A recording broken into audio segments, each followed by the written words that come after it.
Welcome to Talk Around Riyadh, the Wheel of Time showcast. I am your host, Joe Perry, here with my co-host, Jen Isgro, Tom Kokoza, special guest co-host, Brendan Johnston. Jen, how are you doing today? I am doing great. Tom, how are you? I wasn't done. I was breathing. Oh, there was more. Sorry. I feel like we've done this all before, but I'm ready to do it again, Joe. Good. Because if there's any episode we needed to talk about twice, it's this one. Tom, how are you? I'm doing well, Joe. I have to say, Jen alluded to it. Like, we tried to record this episode once before, and half of us did a good job. And unfortunately, that's not enough. So I did a fantastic job. Okay. I mean, just recording. I don't mean the things, the thoughts, the words. I mean, none of that was my fault. So it was really good, and hopefully this one is as good. The lost episode. Way to set it up, Tom. It was really good. You'll never hear it, so never hear it. You'll never know our original reactions. Well, you want to say we did one? It was bad? No, it was good. It was so bad. We were like, we can't give this to you. You deserve better, listeners. For the people who listen to the show know that there's no quality control. We will put out whatever we say. People don't realize that we record our episodes like 3 or 4 times, and then we take the best one. This is as good as it gets, folks. Oh, Brendan, how are you doing?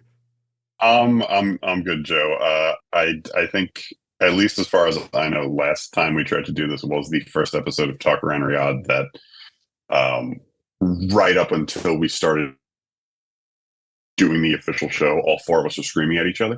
So if nothing else, the energy was high last week, and I don't know if we're going to be able to replicate that. Because we're all a bit more chill right now. Yeah, the energy was high, and energy was high afterwards too. To be honest with you, after we did a little partying after that back at the old house at Long Beach Island. So, good times. But we've got a whole episode to talk about. We've got the season finale. Spoiler warnings, obviously. The first half of this podcast will be spoiler free or very, very light book spoilers. Then Brendan will exit and we will talk a little bit about some of the things from the books. So we'll let you know when that happens. So if you haven't read the books, stick around for the first part of the show and we will let you know when you can drop off. So someone on our Discord, I guess, didn't believe us when we say that. And apparently, I think it was for episode 6 or 7, we immediately, the first thing we said was like a spoiler for like the end of the series. And like literally, it was like, all right, we're back. Boom. So if you didn't catch that one, please trust us. The second half of the show is full book spoilers. You'll know when Brendan leaves because he'll say goodbye. I'll play some music and then we'll be back. So right. I will say goodbye and awkwardly forget how to close a Zoom. Yeah, so you have like a minute. Yeah. I fumble around like a moron for 30 to 45 seconds. Oh, yeah, but if they're listening to the podcast, that's all cut out. So it'll be as much as I'd like to leave Brendan's awkward that's Zoom. Gold, leaving. Jerry. Yeah, that's gold. But before we get into the discussion, Jen has a recap for us. I do. I really quickly want to bring something up that I mentioned to you guys. I'm like way behind listening to our episode. So I just listened to the trailer episode that we did where we're just horribly wrong about everything. But in that episode, in our What Origins segment, you guys bet me, you each bet $10 and I bet 20 that it would be out this. You guys thought it would be out this August and I thought it would never come out. So you owe me money. Well, it still hasn't never come out yet, though. So well, so what does that mean? You said it was going to come out in August, so I win. but you haven't won yet. We've lost, but you haven't won yet. All right, so it's just like a. So right now it's a push. You gotta wait till forever. Wait till never happens. Yeah. Little did Jen know, me and Tom carefully worded the bet so that we couldn't lose. No. What if we get an official word like it's not coming out? Ever? I will send you your $10, Jen. Okay, thank you. I just didn't want anybody to forget about death first. We're going to talk more about What Origins in a week or two, right? Because we do have to address that. So But for now, we need to get into this finale. So Jen, you got to recap it for us so we know what's going on. Recap. Okay. Episode 8, What Was Meant to Be. Written by Rafe Lee Judkins and Timothy Earl. Directed by Sana Hamri. We cold open 3,000 years ago. Ishamael is on his knees, surrounded by male channelers, including Luz Theron. Luz tells him he's already captured the remaining Forsaken. Ishamael says to kill him, and they could do this again in their next lives, but Luz doesn't like that idea, so instead he's going to seal him away, a much worse punishment for a guy who hates being alive. The other channelers seal Ishamael up as Luz walks out. Some white cloaks, including the Bornhalds and Valda, are camped in an oasis outside Falm, where they discuss plans to take the city. Jeffrem is pinpointing the tower, where the witches are kept. Dane thinks they can't win the fight against their larger enemy, but the people of Falm sent a request for help, and only the White Cloaks answered. He asks his father if he believes the prophecy of the Dragon Reborn. Jeffrem seems to hate witches a lot more than he did in the first season, and says with disgust that all prophecies come from them. In the ways, Lanfear leads the group to a waygate that she says will take them to Falm. Moraine tries to pretend she can't channel, but Lanfear is done with her bullshit. She tells them to raise the banner when the time comes, before tossing Lan and Moraine through the waygate on their asses, and onto a sandbar that is definitely not in Falm. Rand freaks out about impending match and Shin, but Lanfear says she has a faster way to travel. Perrin and the maidens approach Falm, and the maidens just know there will be a ton of fighting and dying today. Perrin asks Hopper to wait outside the city, where it's safe. Lanfear appears in Ishamael's room and says she has brought Rand to Falm, way ahead of schedule. Ishamael thinks it's too soon to ensure that Rand will choose the dark. He wonders aloud why he chose to wake her. She says he needs her. They balance each other. Pan over to the other 6 seals just chilling in the corner. I'm sure that's not important. White Cloak servants use incense to create a haze as the White Cloaks charge the city gates. The Shanshan have no time to react, and they are inside. Jeffrem rallies them to the tower. Nynaeve is dressed as a Soldam, while the Soldam they captured is now her Damane. In the kennels, Renna tells Egwene that the White Cloaks are attacking, and they have to help. Egwene doesn't want to, she's too busy enjoying her new bed, but when Renna threatens to cut out her tongue, she complies. Not soon enough to avoid Renna chopping off her braid. Her braid! Ishamael tells Padden Fane that Lanfear has betrayed them, and he will have to remove her from the board. He's worried that Rand won't choose the dark, and he may have to kill him and wait for his next life to start over. Fane offers to kill him, but Ishamael already knows who kills him, and how. Fane enters Matt's room to his complete surprise and lays the dagger on the table in front of him. Nynaeve tortures her Damane for information. The Damane finally admits Egwene will be on the tower. Nynaeve orders her to take them there, and if she doesn't, well, it'll be bad for her. Hooded Rand, creeping around Falm, sees Egwene walk by with other Damane and Soldam. Fane knows Matt left his friends to go back and try to find this dagger, and he wants Matt to accept the dark parts of himself. He is not a hero. Fane will just wait outside his room until he gives in. Moraine and Lan walk along the water's edge. Lan wants his bond back, but Moraine hesitates. Lan has accepted the mean thing she said about them not being equals, but no! She meant because Lan has always been better than her. Tears all around. Finally, Moraine restores their bond. In the city, the maidens and Perrin run into Ingtar and Messima, dressed in Shanshan armor, and Loyal holding the box with the Horn of Valir. Apparently, a lady from Kyrian helped them get to it, and this is a side quest we don't have time for right now. Loyal says they can't leave without Egwene, but Ingtar explains how important it is to get out with the Horn. Loyal is less interested in the heroes of the Horn than he is in saving these soon-to-be heroes. On the tower, the Damane rain fire on the White Cloaks below. Egwene is not about this, but then she sees the White Cloaks marching through, yelling, "Kill the witches," and wouldn't you know it, something snaps. Renna is so proud. Turok and his voice emerge into a courtyard surrounded by soldiers. He's so mad that he lost the horn that he almost doesn't notice Anakin Althor stepping into his path. Turok sees Rand's heron-marked sword and prepares for the epic sword fight we have all been waiting for.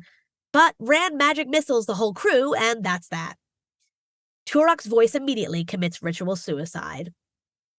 In the Like you streets, do. Sorry. That's okay. In the streets, Ingtar orders Perrin to take the horn as he dives in to hold off a group of approaching Shanshan soldiers. He does some damage, and they all try to help, but he eventually gets killed. Lan and Moraine discuss how the other Forsaken may have been too dangerous to wake. Luz, Lanfear, and Ishamael used to be best friends.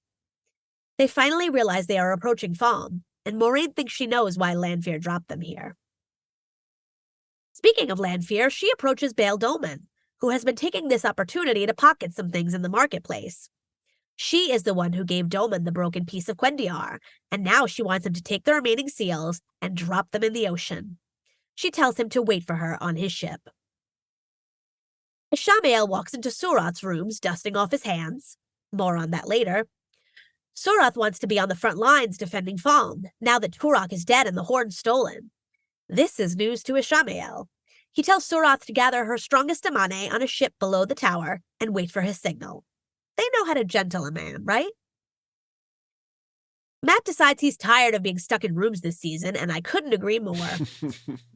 He uses some items in the room, including the dagger he manages not to touch, to cobble together a spear that melts anything it stabs, like the lock on his door. Fane calls for help as he emerges, but Matt destroys a Shanshan guard and hauls ass with more guards after him. Egwene sees the people of Falm suffering below her, and she is done. She spits out her muzzle. Nynaeve, Elaine, and their damane walk nervously down the chaotic streets toward the tower. They hear some machinery clanking. Beyond the city gates, White Cloak catapults start launching boulders toward the tower. Rena gives Egwene one last chance to obey her, but some boulders take care of this problem for Egwene, smashing the top of the tower and killing most of the women there. Dane is happy to see that their plans are working, and Jeffrem rallies the people of Falm to fight with them. An archer fires an arrow from the top of the wall that instantly kills Nynaeve's damane, and the bracer falls off her arm. Another arrow hits Elaine in the leg, and she drops. Atop the tower, Egwene surveys the carnage. Beside her, Mygan lies dead. Her collar falls off and rolls away. Rena, of course, emerges from under some debris. Perrin hears some approaching soldiers, and they all prepare to fight, but out of the fog runs bloody Matt Cawthon. The boys embrace, but are immediately set upon by Shanshan, and the fighting continues. Rena blames Egwene for the massacre on the tower. She tortures her for a moment, until Egwene slams Mygan's collar around her throat. Rena says, "Hey, stupid, it only works on women who can channel," then watches in horror as she is fully collared. Egwene has figured out that their affinity is a link between two channelers. Only the Sildam were too weak in the power to be noticed. Egwene uses the power to hang Rena up on a wall to choke out. Egwene can feel the choking too, but she is too badass to care. Rena removes her bracer, and Egwene's collar falls off. She watches with no emotion as Rena dies, then falls to her knees 3 seconds before Rand gets there. Rand, her dead boyfriend. Fighting. No one's touching the Aiel. Matt, Perrin, and Loial look at the tower where Egwene is, and Matt knows Rand will be headed there. They have to get him the horn, but how to open the box? How about a magic dagger that melts everything it touches? On the tower, Rand apologizes for lying, and they try to leave, but Ishamael shows up and tosses Egwene aside. What's that concussion count at now? Ishamael gives his signal, and from the ships below, damane weave a shield onto Rand. Ishamael tries one last time to get him to turn. Matt cuts the box open, and we finally get a full glimpse of the horn. They are set upon by soldiers, and Matt takes off to get the horn to Rand.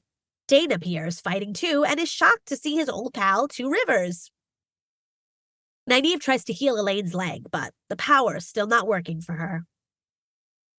Perrin gets trapped in a hallway with White Cloaks, and once he is knocked down, Valda leaps on top of him. Never fear, Hopper is here. He goes after Valda's good arm, which pleases me greatly. Jeffrem comes across the scene, and please God, no, but yes, he axes Hopper in the back. Valda slinks after him as he walks away, with no idea of what he's done. Perrin watches Hopper die, and his hopping spirit ascends to the wolf heavens. Suffice it to say, Perrin is a little upset. He finds Jeffrem and kills him the only way he knows how. Matt emerges on the wall with the horn, and sees a squadron of Shanshan soldiers on the other end. They charge at him, and he blows the horn. As Perrin kills Jeffram, as Nynaeve can't channel, as Egwene opens her eyes, as Rand kneels, shielded. From behind Mat, a mist appears, and from the mist, the heroes of the Horn, led by Arthur Hawkwing and including Uno. Mat suddenly remembers he is one of them and has fought with them before. Doviande se tovia sagain. And I get chills every time as Mat and the heroes charge at the Shanshan. Dane turns around to see Perrin's finishing move, axe to the gut, killing his father. Before Dane can get at Perrin, hero Uno appears and smashes Dane with his magic shield, and the White Cloaks drag Dane off as he screams, "Two Rivers, no!" Uno gives Perrin his shield, and Perrin takes off toward Rand. More fighting on the wall, more Mat killing soldiers with his spear/quarterstaff. Finally, he takes off into the tower. Elaine tells Nynaeve to forget channeling and just heal her like a wisdom. So she does, and it hurts, but Nynaeve gets Elaine up and half carries her because they are going to need her channeling. Rand tells Ashamael he has never joined him in all his lives, and he never will. Mat appears and tries to spear Ashamael, but he was an illusion, and the spear goes through him into Rand. Ashamael walks forward to finish them, but Egwene Al fucking Veer is awake, and her theme music kicks in as she shields Rand and Mat from a chosen. Moiraine sees channeling coming from the ships, and she'll kill them all for a chance at saving Rand. A group of Shanshan soldiers are on the beach, and Lan takes them all on while Moiraine channels. Egwene is starting to falter from Ashamael's attacks, but Perrin shows up with Uno's shield and helps her. Nynaeve and Elaine are also there. The band's back together. Elaine heals Rand's dagger wound, but it leaves a scar. Rand wants to know who she is, as no one predicted. Rand may be healed, but he's still shielded. That is, until Moiraine blows all the Damane off the ships. Shield removed. Rand strides toward Ashamael with his sword, surrounded by the power, and runs him through. Burned onto Rand's palm is the heron mark from his blade. Ashamael collapses and smiles as he turns to dust and ashes away. See Voldemort and Thanos. The Shanshan are retreating. Moiraine channels the image of a huge dragon atop the tower. Below in the streets, the people of Falm cheer, "The dragon is reborn!" Also, the maidens have found their Kara Karn. Lanfear is pleased. Look at her man! The heroes of the Horn faded to the mist. We get a shot of our new heroes atop the tower, with proud Loyal looking on. Hot close! Lanfear is on top of the world. Ashamael dead, Rand the official dragon. But softly, softly, from the shadows, Ishamael broke the remaining seals, and here sits Moghedien. Lanfear used to think she was too weak, but how the turntables. Moghedien warns her to stay away from Luz and his friends. They belong to the other chosen now. Lanfear shudders when she disappears, and thus ends Season 2 of The Wheel of Time. I will make one comment. Before Thanos and Voldemort, there was Buffy the Vampire Slayer. Oh, I didn't know that one. And Ishii was dusted like a vampire from Buffy. That's all. Okay. That's what it made me think of. A lot of references there. Yeah. Yeah. This was a longer episode than the rest. Obviously, there was 69 minutes, dude. Oh yeah, and we got nothing like that. There was a lot. This was another Rafe episode, and it seems like Rafe loves to put in lots of scenes in his episodes. Yeah, like, you think? So yeah, we got another one of these. So I guess we'll start where we always start, with the cold open. Brendan, we went back to the Age of Legends. There was no futuristic city, but what did you think about this scene? I mean, I got very excited when I saw it 3,000 years ago. I did one of these. Just from the title card, nothing else. Yeah, I mean, we didn't get the Jetsons cars and the futuristic buildings, but I think it still managed to get across how different the society was and specifically how different the channeling was, because Luz Theron and his guys, all of their weaves holding a Shamael in place were very like straight and rigid, as opposed to sort of like swirling around and sort of chaotic, like Ooh. we're used to seeing male channeling be, I didn't realize or that. channeling in general is just sort of the only word I can think of right now is swirly, which is not great, but I think I'm getting the point across. Like it's and whereas in the Age of Legends, it's much more ordered and rigid. It's like they have It more seems. control over it and know how to use it a little bit better. Interesting. So they're Yeah, not getting, yeah. They're not getting like the unsteady waves. I didn't notice that, Brendan. That's a good catch. Awesome. Yeah, I like that. I have to go back and watch that one for sure. So Luz Theron's a bit of a they're very straight lines. Yeah. So Luz Theron's a bit of a sadist. I don't know. So rather than just kill Ishamael, he's like he's gonna imprison him or put him in some sort of stasis where he says you'll be conscious but not aware. Like forever. Yes. So you'll just be conscious like in a void, in like a empty black void, conscious but not aware of anything that's going on with you. That's pretty intense. And he keeps saying, Luz Theron, he says it multiple times in this scene. He says, for this part, he says, they say you will be conscious but not aware. And then he says it again, something else again, where he says, like, they say the sea is so strong.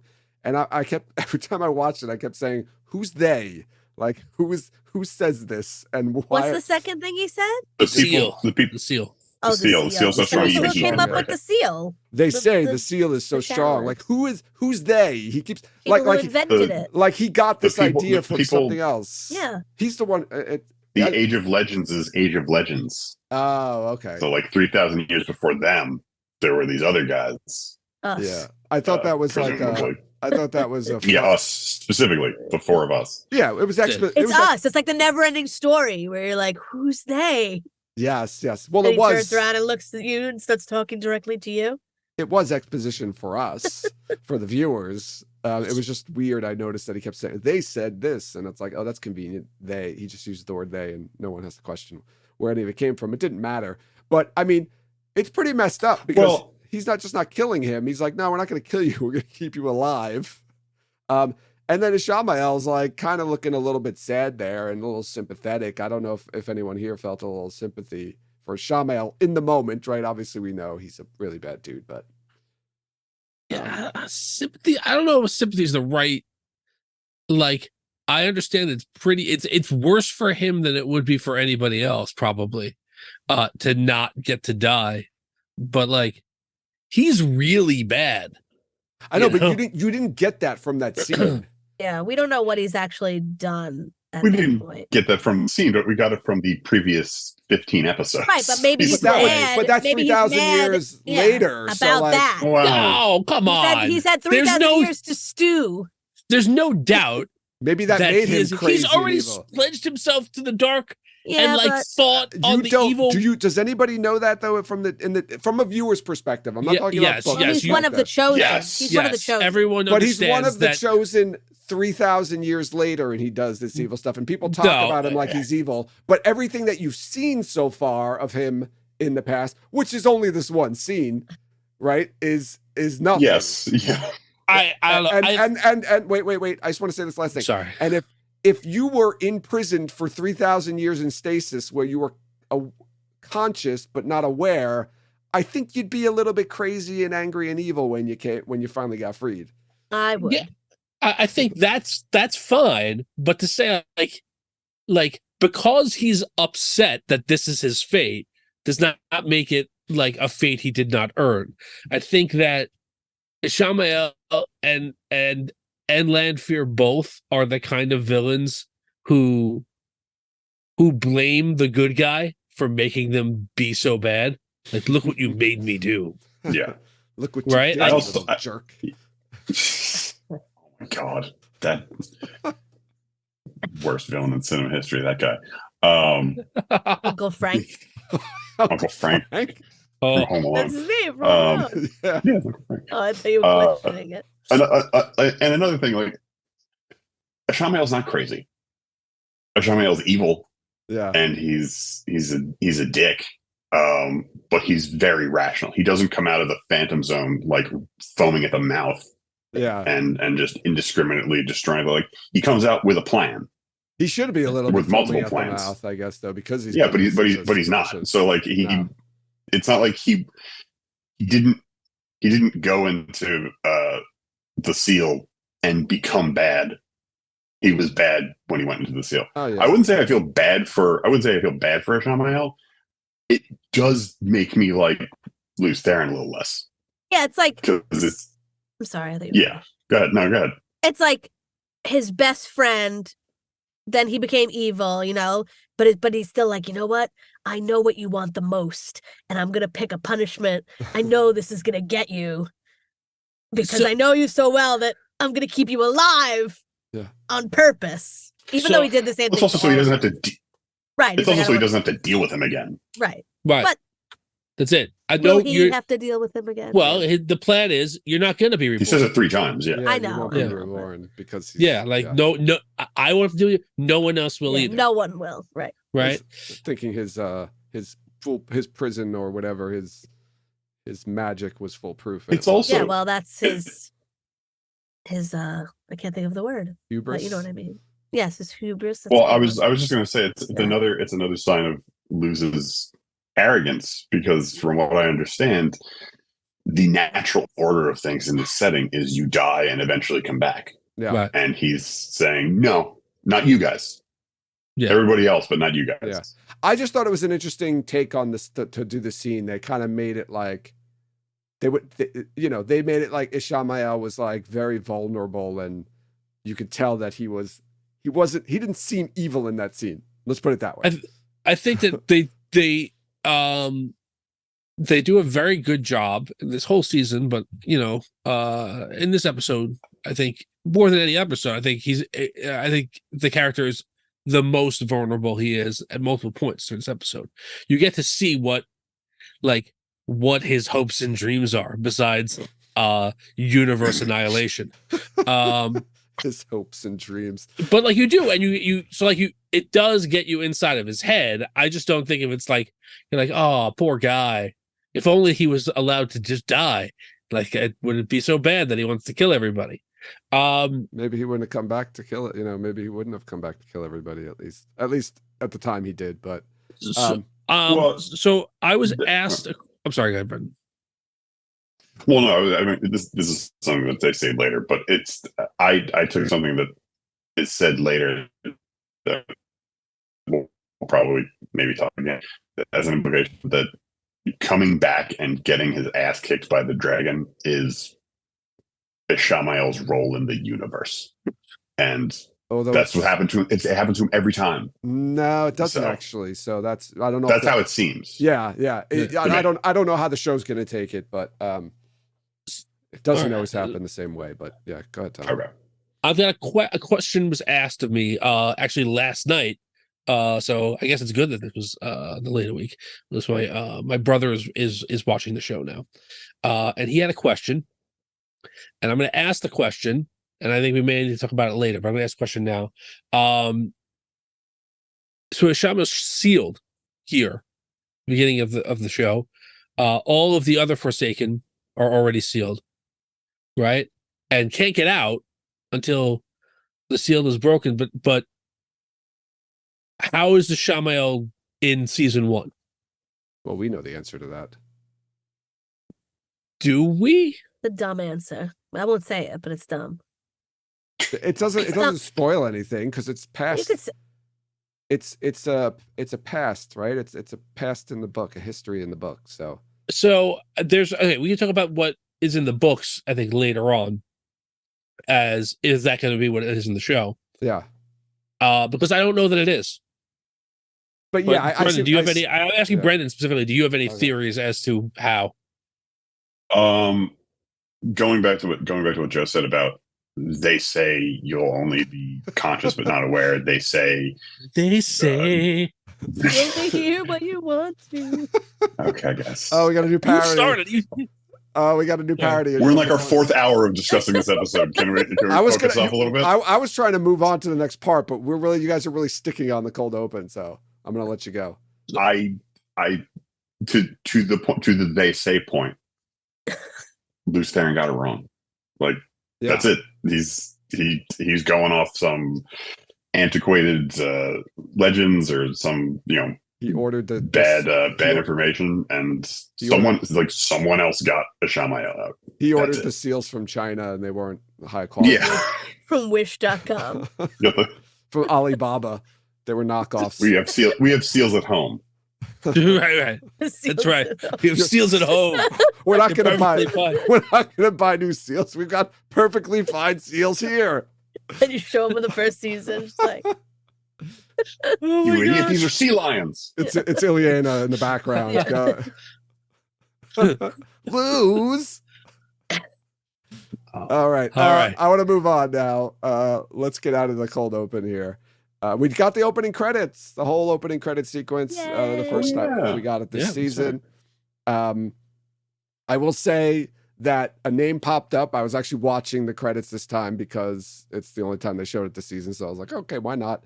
And a name popped up that got me really excited because I was waiting for this person to be in the show. It's nobody big, at least actor-wise. It was somebody that we hadn't seen yet in the show and was waiting Physically. to see it. And as the episodes were going on, and we hadn't seen this person, I was more and more confident that I knew who this person was playing. And we find out at the very end of the episode. So we'll hold off on that. But that's just one thing I wanted to say about the credits. Oh my good Lord. You built it up for like a minute and a half, and then you're like, yeah, we'll do it later. I'd like to pull the rug right out from under you. That's a cliffhanger. It's a cliffhanger. Jesus. It's called a cliffhanger. It's a foreshadowing. tease. It's a tease. Yeah, it's a tease. tease. Sorry, That's it's what we a call it in the tease. biz. Yeah, it's a tease, Brendan. It's like whenever you watch something and they're like, especially like award shows, and they'll be like, coming up next, performances by this person. And that they person, never come up next. That person's the last person to perform. Every commercial they mention that person's coming up.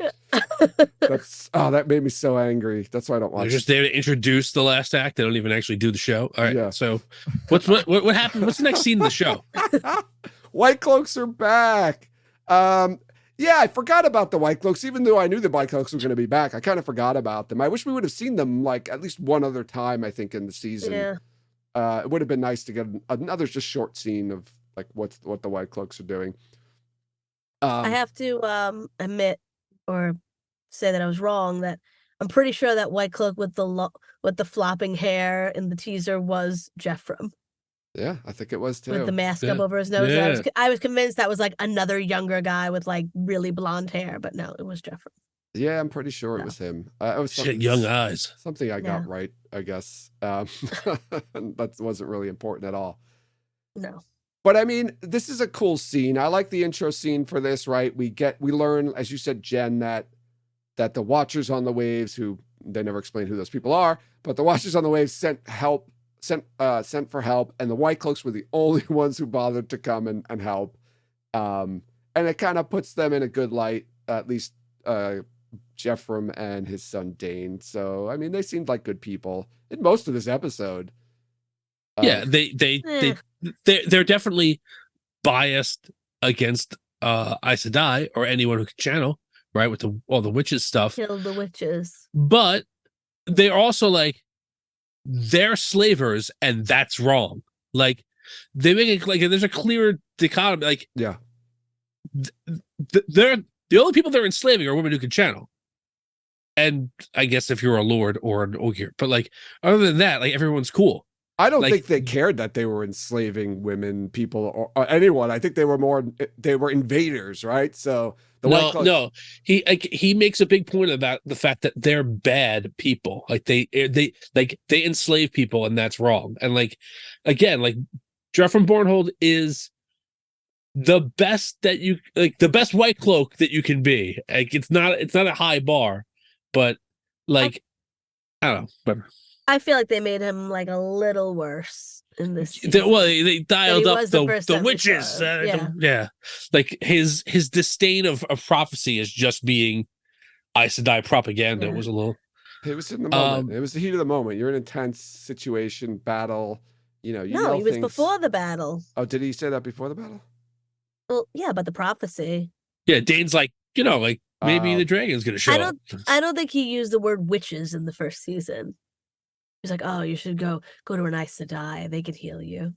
He didn't say like, "Oh, stay away With from the those." It's like locker room well- talk here. Well, it's because he was in front of other people. Now he's just with his white cloak, so I guess that's true. he uses the different language because That's true. Slurs. yeah. Well, then he yells it out in the middle of the city. So. We get the Well, next, he yells it out in the middle of the city while he's in the process of killing them. So I don't think he's worried about hurting their feelings. yeah. True. Yeah. It's a heat of the moment type thing. So we get the ways, and I think this was a prediction that I think Tom had made, but we realized I think you might have gotten it slightly I wrong. got it backwards. You got Yeah. it backwards. I made the opposite prediction. Yeah. Moraine tries to lie about her channeling. Like, come on, Moraine. I think Lanfear was just How does there. she not know Lanfear would know that she could channel? I have no Anyway. idea. I don't know why she even tried that. Lanfear kicks Moraine and Lan out. Ha ha ha. Says she knows a faster way to farm. And then we get that scene. Right? There's a lot of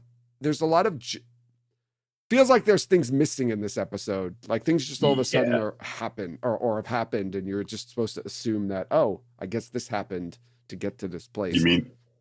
You mean like Ingtar and Massima and Loyal having an entire spin-off miniseries that we They don't get to say see? what happened. Yeah, That's too much. It would have been too much. I think. No, I wanted I'm to not see even- it. Cut out a scene of Nynaeve and Elaine on the ground. And I wanted to see that, but they get right. It cuts like we get some other shots, but then we go to Lanfear, and she's just in a room. You don't know what happened to Rand. Well, you're not supposed to know. She said, I have a faster way to travel, and we don't know what that is. So No, not even that, but just like she's not with Rand anymore. So I mean, it's not as bad as what Brendan said. But yeah, she tells Shamael she brought Rand, and Shamael's upset. He says he didn't want Rand there, which is like this is frustrating me because the plan keeps changing every episode of what a Shamael wants, because we've got Leandrin telling having Min take Matt to Kyrien to go meet up with Rand, and that comes from a Shamael. Then a Shamael tells Min that Rand and Matt have to leave together to go to Falm. And then Lanfear brings Rand to Falm, and now he's like, "Oh no, why'd you bring him?" It's like, you just fucking said last episode you wanted him there. I think I remember something that we said last week, that this is like, she's like, "You're never gonna pull the trigger on this plan." Right. Like Joe trying to fix the computer. Like if somebody doesn't just like stop you and say like, "This is it, it's happening right now," like it'll never. You're never gonna do it. So here he is. Let's do it right now. And also, I do understand. He's thinking Rand's going to walk or maybe get a horse and like travel. It's going to be months before he gets there, not probably a ship. 5 minutes. Probably a ship, but yeah. Even a ship. He's got they effectively teleport there. You don't even know that because there's no concept of the passage of time from this episode. But you know that the ways are a super rapid form of transport. But they don't go there from the ways, though. But they use the ways to get almost there. We don't know that. We don't know how close they are at all. The Waygate, like the proximity between two Waygates in the ways, have anything to do with like where they are? Nope. No, it doesn't. I was gonna say he drops Moraine off like at the subway stop before their subway, the farm subway stop. So it's like the next door would have been the one they wanted to get to. Yeah, they got a one stop. She kicks them out in the upper farm. Yeah, it doesn't make a difference. Like nobody thinks it's been 4 months since the end of the beginning of episode 7, right? When he's like, "I'm gonna leave." Like if he were to take normal means of transportation to go from Carrion to the farm, it would take months, which is something that's already established in episode 4 when the girl's going to leave the White Tower. Yeah, no, I hear you. Pardon me. So So he's only no, had a little bit more time. It's just, but Jen's also right. And Shamael's just he's changing his plan every episode. It's like make up your mind. He doesn't. He wants everything to be just so. Yeah. I guess I guess he's a This perfectionist. is the part of the episode where I felt a little bad for Shamael, because it's very clear. It's very clear to me that he doesn't actually think he can win. Right. And like he keeps getting closer to having to pull the trigger, and he keeps moving the goalposts. Because he's done this so many times. He doesn't really believe as arrogant and put together as he seems, he doesn't think he can win. Yeah, and like And he's right. And right, it's I think becoming more apparent that Lanfear's got her own plans, which I don't understand why. I mean, he says it right in the scene, right? Like, I don't know why I freed you or something like that. Right. That's funny because that scene ends and they're like, ha, ha, ha, ha, ha, and he turns the corner. He's like, all right, let's kill her. We got to get her out of here. We're done. This is over. Like, Right. ha, ha, ha, ha, the door. Yeah, Okay, anyway, so she's dead. it's like We're done with her. it's like Ron Burgundy in the Bear. I immediately regret this decision. Yeah. Right? That's as soon as he frees Lanfear, he's immediately regrets his decision because she's gone and fucked everything up for him. But I don't know what else he expected from her. So I guess that's this. Maybe he freed her to foil his plans because he doesn't want to go through with it. Mm. Well, I mean, Self-sabotage. Yeah, she tells him flat out, like, I balance you and you balance me. Like, she can't.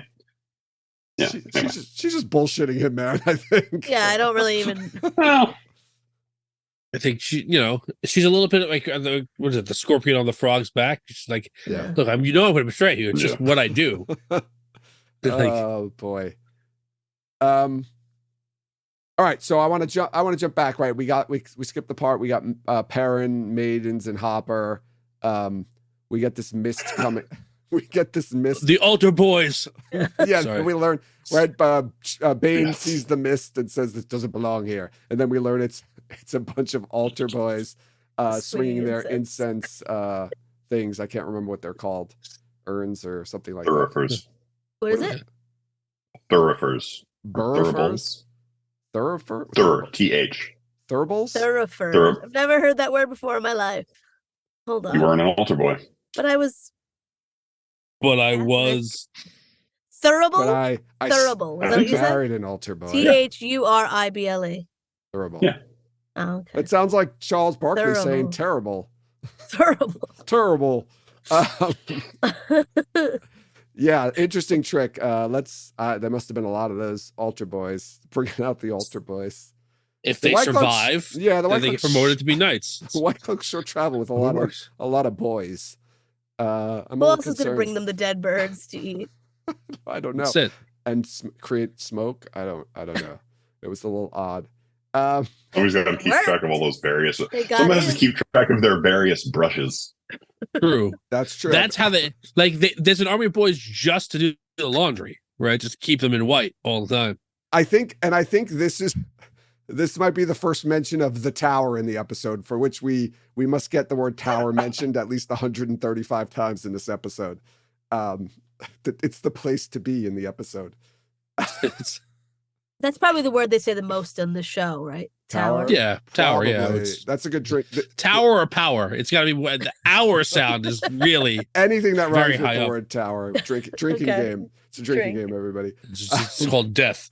I think this is the first mention of the tower, though, in the episode. So I do want to throw out my favorite just random death in the series is the poor Shanshan gate guard who gets bombed head first into the wall as the White Cloaks rush in.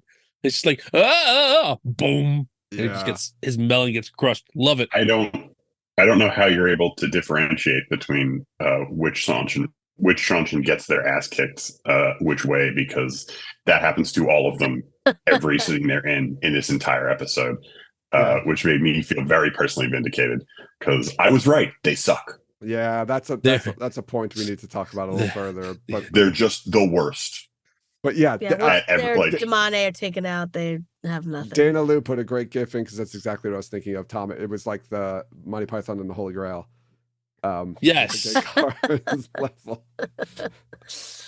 But right, Hopper's there with them. Perrin says, "Hopper, stay. It's too dangerous for you. You're a wolf. I don't know." But Hopper stays. A magic wolf. He's a magic wolf. You're a magic wolf in a man's world, Hopper. Like, I mean, I know it's not like I just really wanted Hopper to tell him, well, I'm a magic wolf and you're a half-assed pacifist. Maybe you should stay. Maybe it's unsafe for you, Perrin. Well, Hopper Things might go a lot better. absolutely ignored him and followed him 2 minutes after he left. So It's true too. Hopper was like, Hopper's like, I'm a fucking wolf. Yeah. I'm not listening to you. But he does stay. He's a good boy. He stays for a little bit. He sits for a minute to make Perrin feel better about himself. You're the boss, champ. Whatever you say. Yeah.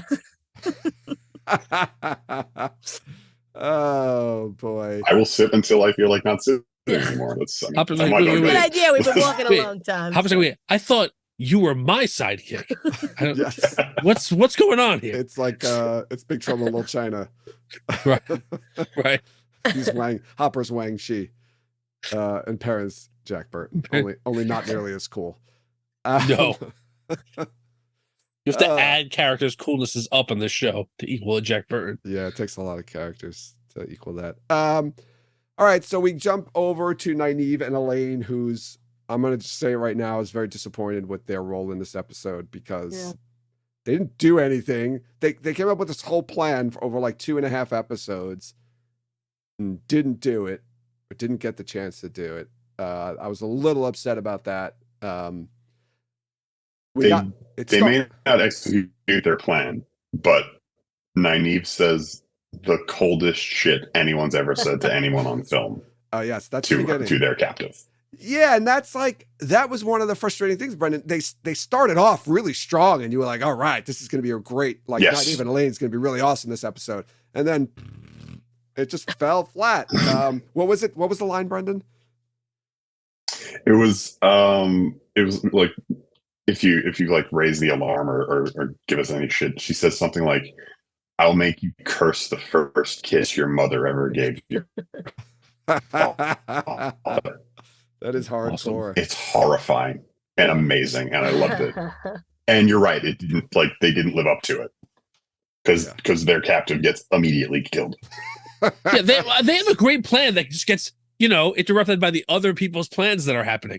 It got interrupted by the writers. That's what it got interrupted. But that's by. like a thing that would happen to real people, not like on a TV show or in a book. You can expect something better to happen. That's true. Like in real life, that's what happens to people. It's like I have a plan, and then all of a sudden something happens, and the book doesn't work. And I get arrested. And it was there, and it was. I'll say it was in the books, and it's a great part, but they just chose not to do it. Let's let Egwene for yourself because we can't spend enough time, fluffing up Egwene. I want to just say, most of this season was putting Egwene down pretty hard. Yeah, Egwene needed a win. Yeah, she didn't get any. Okay, I gotcha. But I mean, right, the arc of this season that this was the right choice to make. The way that they designed it, I think, and Nynaeve had like 3 super Nynaeve moments in season 1 where she saves everything. I think Nynaeve kind of went like Nynaeve peaked and then ended on like a very low note. So that's why people are expecting Nynaeve to just always be up here. So I will say this, right? So I want to just push back a little bit on the Egwene part because we learned in this season, right? This whole season is. Right, there's that shared theme between Rand and Moraine that they cannot do this alone and they need to let other people help them. That apparently doesn't apply to Egwene because she can do it all alone. So it would have been nice to round off that theme by Nynaeve and Elaine coming and helping her, and Well, Perrin comes to help her with Perrin the shield. Yeah. Okay. So that but I mean get free from the collar. Right. Can we talk about that now, or can I skip ahead? Or you could talk about it now. I don't really like that she murders Renna. That's another part. Before I think about it, I don't really like. Listen, I'm with Brennan. No, I know Renna's horrible and like deserves to die, but like. Okay, conversation over. Yes, she deserves to die, and I hope she burns in hell. Oh, like our hero shouldn't be a murderer. She should be above that, right? Rand kills like 15 dudes. No, like 10 minutes ago. She's a soldier. No, she's a soldier and a sleeper. She gets everything she earned. Those guys don't earn a thing. They're defending their lord, and he just the choking out them. And the staring and watching her like struggle the torture. That like if she would have just fuck her. That's why. I don't know. I don't like it. I think maybe Jen, you're thinking, or you're trying to get across the point like Egwene should be above that. Nope. Yeah, she's as bad as Renna now. I don't. No, she isn't. I personally don't mind that. I mean, that doesn't bother me as that much that she killed her, as much as that she was able to get herself out I of think the whole thing. she could have choked her out to unconsciousness and then dropped her on the ground. Just so Okay. Renna And then her body return. could have disappeared with everybody else's body that just like Nope. blinked out like a video game from the top of the tower. 'Cause there was like No, but 25. no, she had- there should be like 25 bodies up there that just weren't there anymore. She had to she had to kill her if for no other reason than for the next however many seasons the show is on, times 2 equals how many years it'll be on. We'll there'll be 100 tweets a week about when is Renna coming back and what's Renna's role in the show going to be going forward. Like, no, she was a villain. She was horrible. She got what was coming to her. She's done. She's gone. That's a series wrap on Renna. Move on. That's it. Yeah, I'm She had okay to with go. it. I'm okay I with don't it. know. any number of I don't know reasons. why am I okay with Rand killing Because he's a Turok? guy. I know. Is that why? Yeah, that's why. That's yes. No, I don't like it's- that I'm it could thinking be like that, because though. it doesn't happen that way in the books. That's probably why you don't like it. I think there's also a sense of I think honestly I do. I think it's mostly because he's a guy and you expect guys to just kill bad guys. And you expect girls not to do that. to be above And that. Also, And there's also an emotional attack. I Like don't Rand doesn't know. I know don't who know. those people are. He just kills them because they're in his way.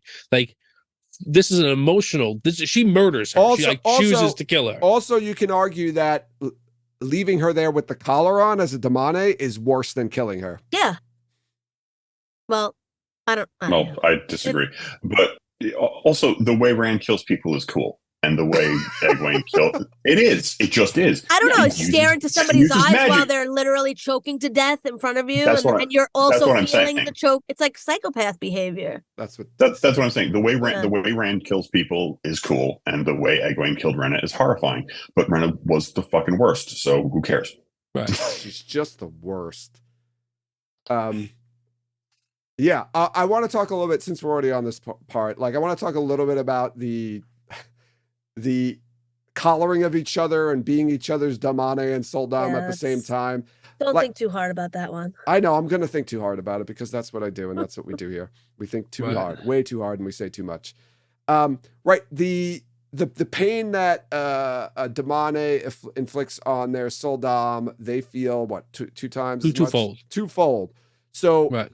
so if they're hurting each other, it's like a infinite feedback loop that should probably kill them because the I don't pain think is it's. I don't think. back I don't to you, think. two No, times back I- to it you, doesn't. two No, it doesn't. It's like It doesn't when go. you're born- That doesn't happen. It's like two mirrors facing each other. It just continually goes on forever, and it's just I think not- it's just a one-time only transfer.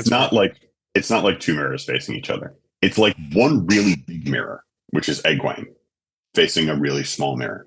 Because they flat out say, Egwene flat out tells Renna, they establish it right there in the dialogue. Egwene is much, much more powerful than Renna is. Renna is so weak in the power that it's barely even detectable. So she doesn't even know she can do it.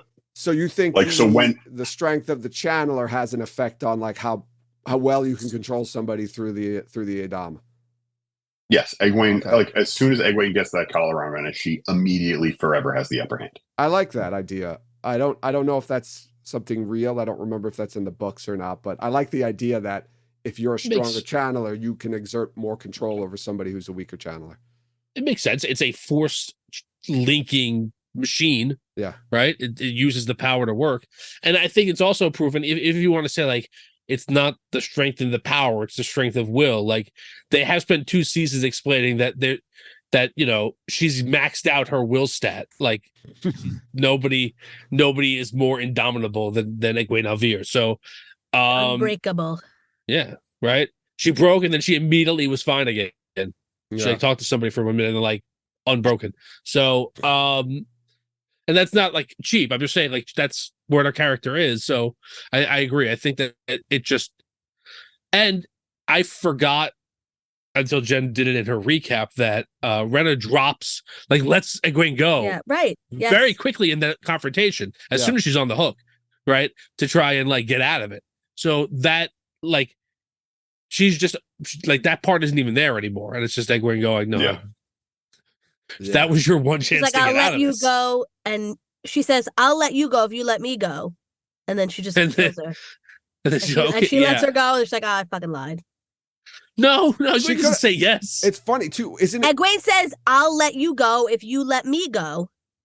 Something to that yeah. effect. She doesn't. Maybe she's like, "Oh, I'm not letting you go until you let me Yes, go." Or that's something. what she says. So She then says, "I then will she not chokes let her. you go." Yeah. Rena lets her go, and she just is like, "You know what? Fuck you, Elaine." Yes, she didn't lie to her. I think she does say, she's like, "I'm not going to let you go. Like, I won't stop until you let me go," or something like that. Where like, she didn't say like lie to her and say I was going to let you go. I don't think she said that at all, if I remember correctly. But you know what the weird and twisted part is?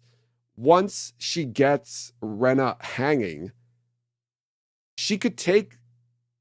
Once she gets the collar off, Rena takes the collar off. Egwene keeps the band on, doesn't she, until Rena dies? Like she could have What taken do you it. mean? So once Bracer. But if she takes, I think if once she takes Rena it off, finally takes the collar off of Egwene, right? Removes Right. the collar off Egwene. Egwene still has the bracer, the arm, you know, the wristband or the bracelet Yeah, on. because she's still her soul dom. But what I'm saying is she's feeling all of that pain that Rena's Yeah. feeling. But at that point, she could just take it off because Rena's hanging there. She's gonna die. Like there's nothing Rena could do to save herself at that point. So Egwene could have taken the bracelet off so she didn't have to feel. I don't all think of that. Egwene's thinking about like Yeah. at that moment in time. I don't think she's like, Yeah, then she's freeing her if she takes the break. Oh, no, She's gonna not. die. No, she's not freeing her. She's gonna die. She's not freeing her, but she does. Yeah. Yeah, you're right. She's not freeing her. She's just not linked to her anymore. So it's kind of interesting too. Well, maybe she feels like maybe she wants to feel it. Yeah, she's fucked up. So no, so it's like she gets off on the pain. not that she. Jesus, Joe. Well, that's what's better for going me. on. That's what She's you like, said. all right, now I'm gonna like. This is her penance for her murder. Yeah, Is that she's gonna murdering feel- you, but I'm gonna feel what you feel until you're dead. That's I sick don't know. and twisted. That's like some really sick, twisted serial killer. Okay, so this is the quote. It says, thank you, Holger. The only way you're getting out of this collar is if I let you out. But first, you have to let me out. Oh, So it okay. doesn't say, she doesn't say, I'm Right. letting you out. But Yeah. she implies, Well, she I'll says, let you out if you let me out. Yeah. well, she says like step one Yeah. first- is this, First and then she we'll put see it- what step two. Yeah. Well, she Well, did let her out. She killed her, and then she was. Free It's the true. collar. Then she's free of the collar. She kept her promise. So. Also, even if she had let her out, Brenna's a shrunchen, so she probably would have like slipped on a banana peel or something on her way down from the tower and just broken her neck anyway. So it's all a moot point. Isn't it? It's really lucky that Rena and Egwene are the only two people on the tower that survived. Well, Yeah. I will say this because I watched it a couple of times, right? Like they're in the middle of the tower while everyone else is at the edges still and gets hit by a bunch of flying rocks. Yeah. So the fact that Egwene like They bounds blocked it off, well. they had cover. Yeah. That works Sure. out well. It worked out well for them. Yeah. For everyone. Well, For everyone, especially Not Rena. Rena. for a while. Probably would have been better just get killed by a rock like really quickly. It's true. Or just not get up. Just hide for a little bit. We did skip the beginning of the Egwene part. We skipped the entire episode. no, but the beginning Sorry. of the Egwene part. Right. It starts off with like them. This getting ready- episode does not lend itself to a structured discussion. No, we can't. In the beginning, right when they're getting ready for battle, Rena tells her what happens to Damane, who did disobey in battle. Cuts off her braid. Steps What a on it. bitch. Steps on it. But my favorite. Oh, it's so sad Rena died. Oh no. Yeah, but my I'm favorite. sad. I'm sad that Egwene's a murderer. I'm not Yes. sad that Rena died. Every hero on this show is just cold-blooded murderer now. No, Yeah, they all Shaunchen are. soldiers are just like cannon fodder. Yeah, They don't count. They're They're not not people real. that we get to know. so that makes Would you- They have Rand- masks on. You don't even know what they How did we get to know how? Whatever. So everything we Rand got is to the everything we got to know about Rena is that she's an awful person. Rand is the least horrible person clearly on the show because he doesn't just go kill everybody except soldiers in a battle, which is okay. Right. But He lets the one guy who doesn't have any weapons on survive. that's true. That guy says, Those other "No, thank guys you." Kills were himself. going to kill him, so it wasn't Right, like he just right. killed a bunch of kids. But my favorite like, part, like actual Anakin. like Anakin, yeah, exactly. Well, the sand, it gets everywhere and drives you nuts. Long story short, My favorite part, though, is that after she cuts her braid off, right, the White Cloaks have already started attacking the city. They need to get to the tower, of course, because that's where everybody's got to go. it's a good place to be. Tower. Place to be. It's the place to be. She braids her hair again before they leave because when you see them again outside, Egwene's got her Shaunchen braids back in. So Yeah. I thought it was an odd choice to like well, let's rebraid your hair before we go out, even though the city's already under attack. Take our time. No rush. Maybe they have a terang reel, a braiding terang reel. Yeah, Yeah, they probably do because that braiding takes a long weaves. time to do. They use braiding weaves. That's it. Lock it in. Yeah, another Damane does it really quick. It's like how the white cloaks have the brush boys. The Shanshan have the braid girls. The braid girls. The Braid braid boys as well. girls. The braid broads. So Pat and Fane That's better. Pat and Fane is back in this episode. Ishamael's like coming up with plans. All of a sudden, he's making new plans as we go along, calling audibles. He's like just freaking out. Omaha. He's like, Just freaking right the fuck out. He is. He's like, oh yeah, This is another we'll part kill that I him. was Wait, no, not confused you. You're not about. gonna kill him. Yeah. We're gonna kill him though. Wait, no, not you, because I just realized that I want to kill him, but I already know who's gonna do it, and I already had a plan for him to come here. Like what? It's definitely gonna work this time. What? That was so confusing. That whole conversation was like, what is going on? I'm 0 for 999, but this time. I have Gonna a happen. plan. This is the Oh, God. moment. Cousin Larry. I like cousin Who's Larry. Larry? Yes, cousin Larry. I have a plan. A plan. Oh, Okay. But he does have a plan, right? He's like, okay, I'm calling an audible. Fane, we need to turn one of Rand's friends to the shadows, so that way we can crush him, mentally or whatever. So he's like, Fane, you're gonna use your dagger to do that. Cut to Fane and Matt. Fane pulls out the dagger, puts it in front of Matt, and it's just like, touch it, I dare. But wait, I dare you to touch he it. already knew that it was gonna be Matt. Like that, this part just drives me nuts. Because he already knew Matt was gonna kill Rand. The whole, on it was the spot. he already got the view. He probably already knew Min's viewing. That was the whole point, because he knew exactly what was gonna happen. He knew what he had to do to make it happen. So why was that like a new plan? He didn't know what he had to do to make it happen. He just knew that it was going to happen. He didn't know how it was going to get to that point. Well, he was like, "Oh, I'll just be like an illusion." Yeah. In front of him, but that was Chicanery. the point of Min bringing Matt, because he knew that Matt was going to kill Rand. Yes. But then in this scene, he just comes up with the idea now. He should have just let Matt go. Right? He should have just let Matt go. Once he knew Rand was in the city, he should have been like, all right, go find your friend, because you're going to kill him. Anyway. What do you mean? Well, I think out of at his this room? point, Okay. Yeah, he should have just let Matt go at that point, because he knew But Rand was in the city already, and he knew Matt was going to kill Rand. Or He was too busy confident. to. Oh no! At that point, He could have just let him go and said, "Go ahead, go find him." He is freaking out. He knows he can't win, and he's micromanaging. And it's a weird way to put it, but that's what he's doing. Micromanaging for yeah. He He's doesn't. not just letting the chips fall where the chips are gonna fall. He's moving the chips around. He's taking an He's- active role. A good leader lets their managers manage. He's not doing it. He should have Right. been like, Fane, look, I need you to take care of this. Not like, do these things and stay here and walk like that. Like, no. He didn't actually tell him what to do. We didn't see him say exactly what to do. He just He said, told him what to do. Put the dagger in front of Matt we don't know that. We didn't see that happen. in the conservatory with the candlestick. I will not have you call Ishamael a micromanager. Not on my podcast. Ah. All right. So Matt outsmarts. Sorry. The fuck? I'm making it up as I go along. So Matt is clever. He gets a little MacGyver, and he uses a bedpost, and he wraps the dagger up to the end of the bedpost, and then uses it to melt the lock on the door. To The get Dagger's whole powered up. scene. The whole scene plays like someone in a game of D&D making a bunch of skill checks that the DM absolutely didn't think they could do, and I can see the DM in my mind going like, fuck, okay, you tie the dagger to the bedpost. All right, and then I stab the lock. All right, yeah, fine, stab the lock. So let's see what happens when you stab. Roll natural 20. Okay. You unlock the blocks, the knife's You secret melt the- power. Yeah. All right, fine. Is it? Yeah. The rope use check that you didn't think he had to make the Right. knot tight enough that the knife won't slip out. Everything's made, right? I do like that there's a like this is the beginning of the payoff for what Matt has been going through. Like he says, he's like, I spent a lot of time locked in a room and I realized like there's more than one way out, that sort of a thing. Even though the first time he got out, it was because she left the door open.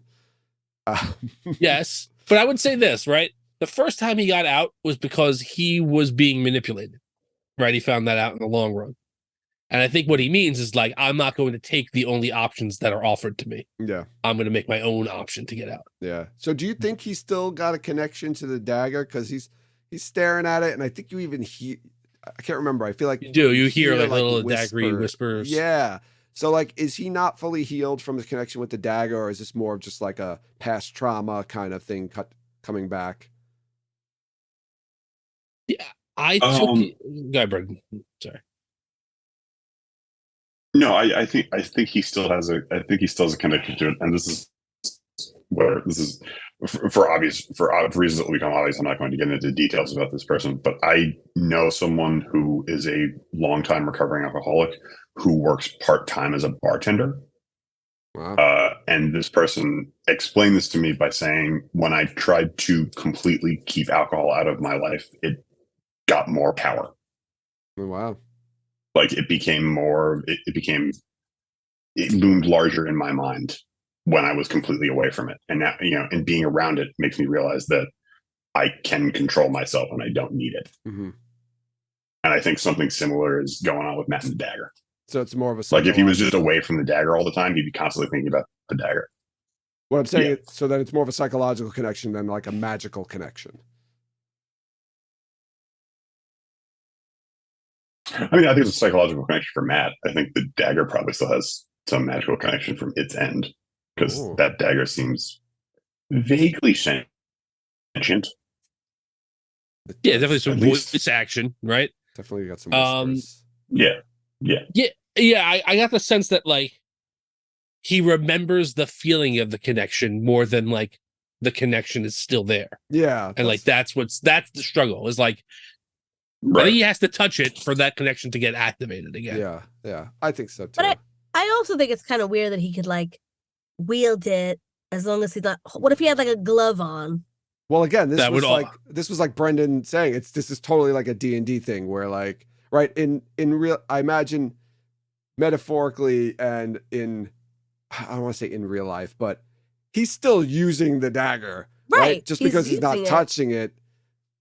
But this is more like he picked it up, but not literally. Like it didn't touch his skin, but he's holding it. Len picks up in a bed sheet in the first season. That's fine. Yeah, right. But it's like the don't let it touch your skin. Oh, okay. Yeah, they do not touch anything. Yeah, not like they can walk in Shadow Logoth and they're fine, right? Their shoes aren't like picking up evil. No, you're just not supposed to take anything out of Shadow Logoth. Yeah, but you're supposed to like it's essentially a cursed dagger, right? So it is not like it follows, but it's still like strict rules. Weird that he could be able to wield it as long as it doesn't touch his skin. It's like Brendan said though, it's very Dungeons and Dragons like, right? Where like as long as you don't touch it, you're okay. Like the technicalities.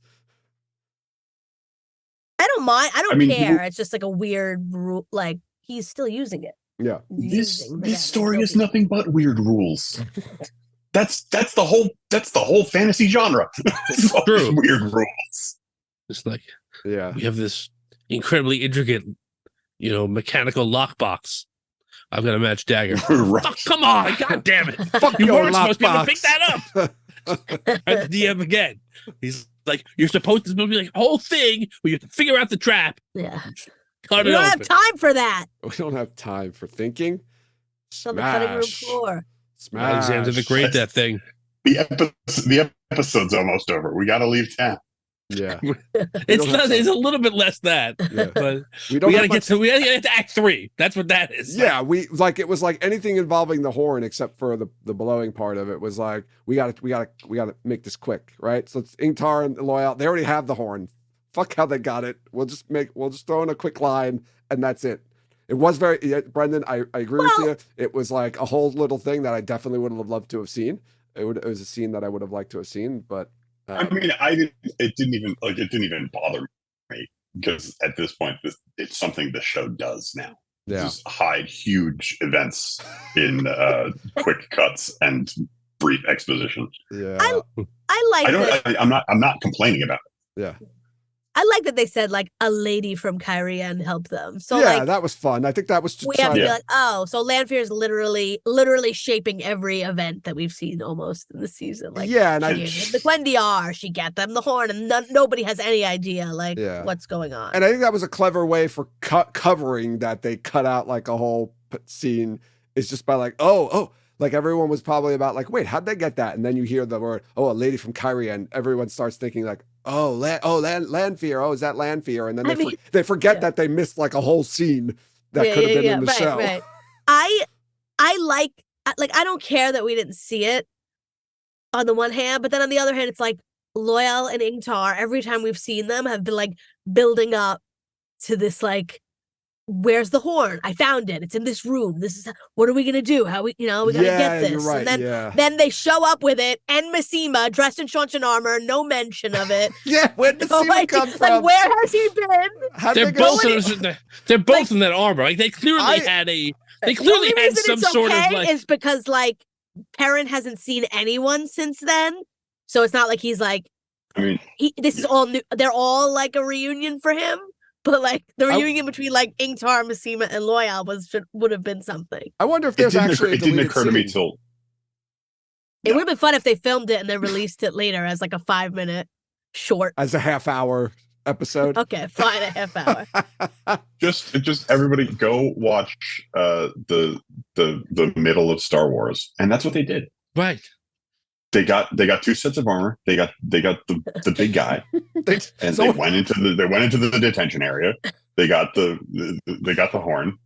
They jumped into the garbage dump. I think I would love. And they shot their way out. I would love for someone to cut that into the episode, the Star Wars. They basically had a very Star Wars. Ingtar kisses Lanfear and swings across like a gorge. They had a very similar plan to Elaine and Nynaeve, not for nothing.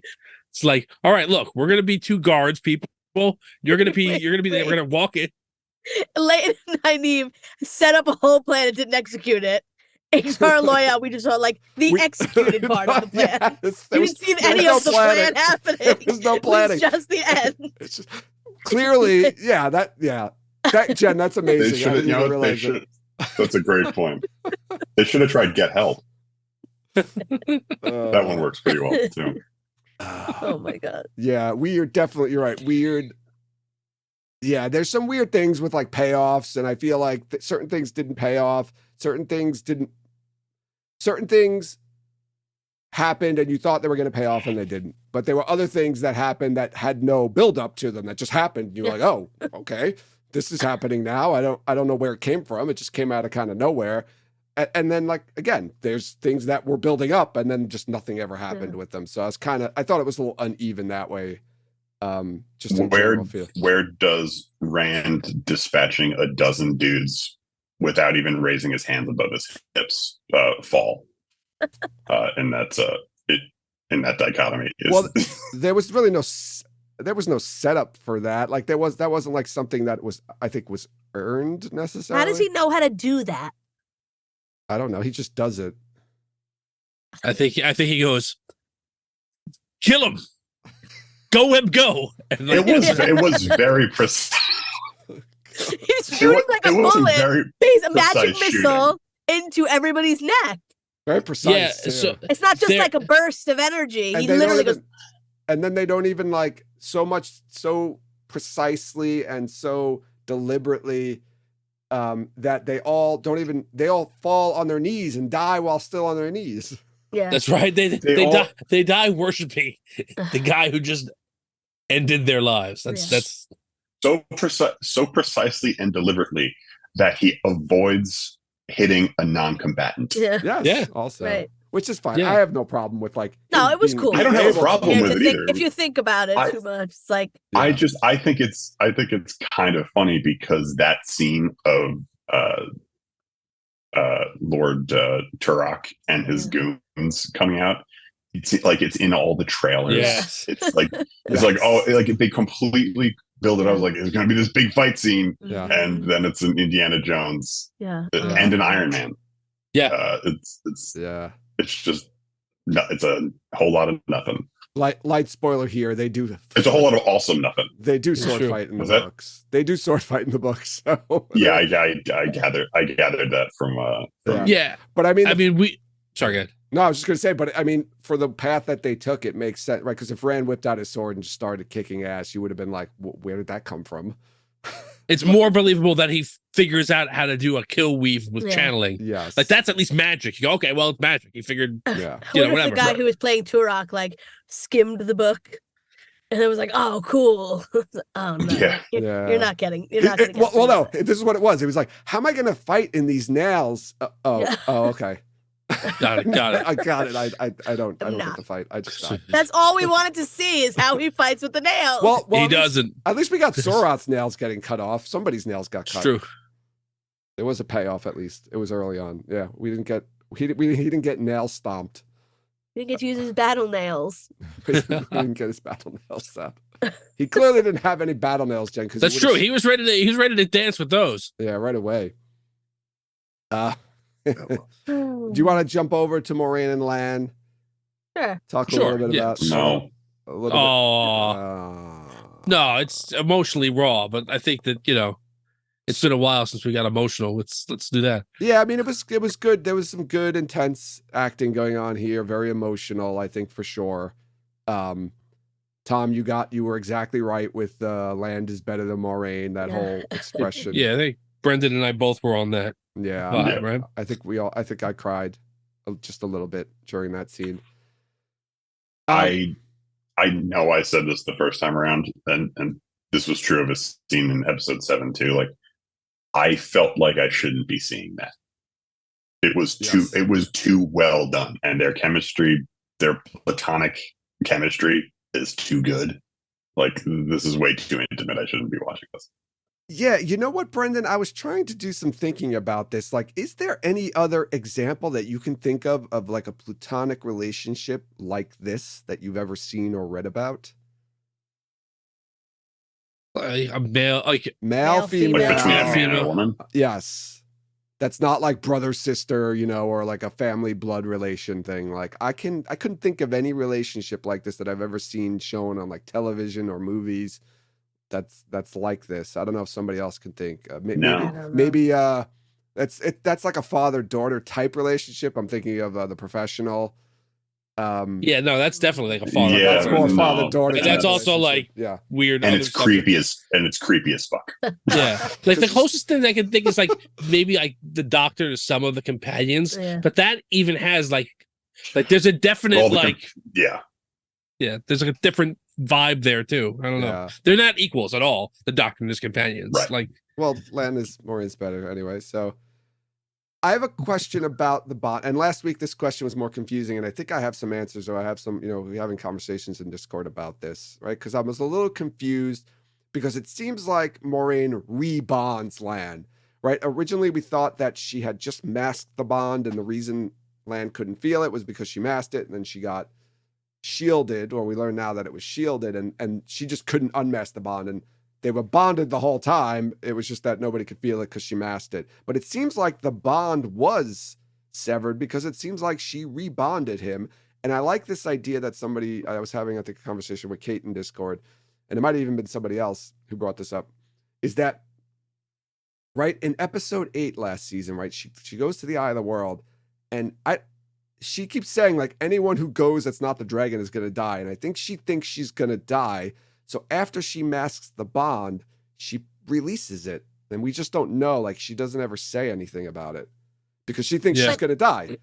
He And she doesn't want he Lan to wouldn't go- feel it I if think- she released it. I think Not in the same way, not in the same traumatic way, but like I he wouldn't feel something. I think what they're posing is that since she masked it first, he doesn't realize. He doesn't know. He doesn't know that she released it because he still thinks it's masked.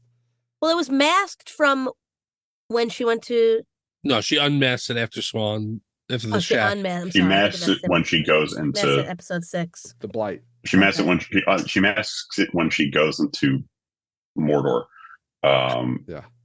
And because then So- Lan has to be told how to find her. So Um, she masks it and then release. She can if she released it without masking it, he would know. But because she masked it first, I also don't know. Maybe we don't know like what the sense is or what the feeling is. Maybe she did release it and he just thinks it's masked because he doesn't know the difference. I don't think it matters because I think what we saw worked better for visually than her just being like, okay, it's unmasked. So like, that's the way. Either way, I don't think it really matters if she masked it or didn't mask it. Like, if it was masked and she died, then it would have been the same thing. He wouldn't have known anyway.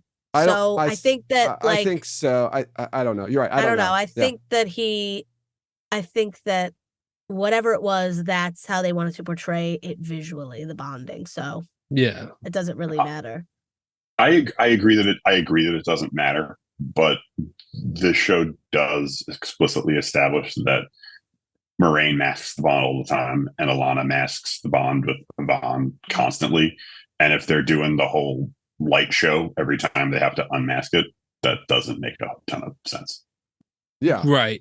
So I think it was definitely removed, and I think that definitely makes sense considering this episode 5 of season 1, which is all about Steppen. Everybody complained was about Steppen when it wasn't about Steppen at all. It was about Lan and Moraine.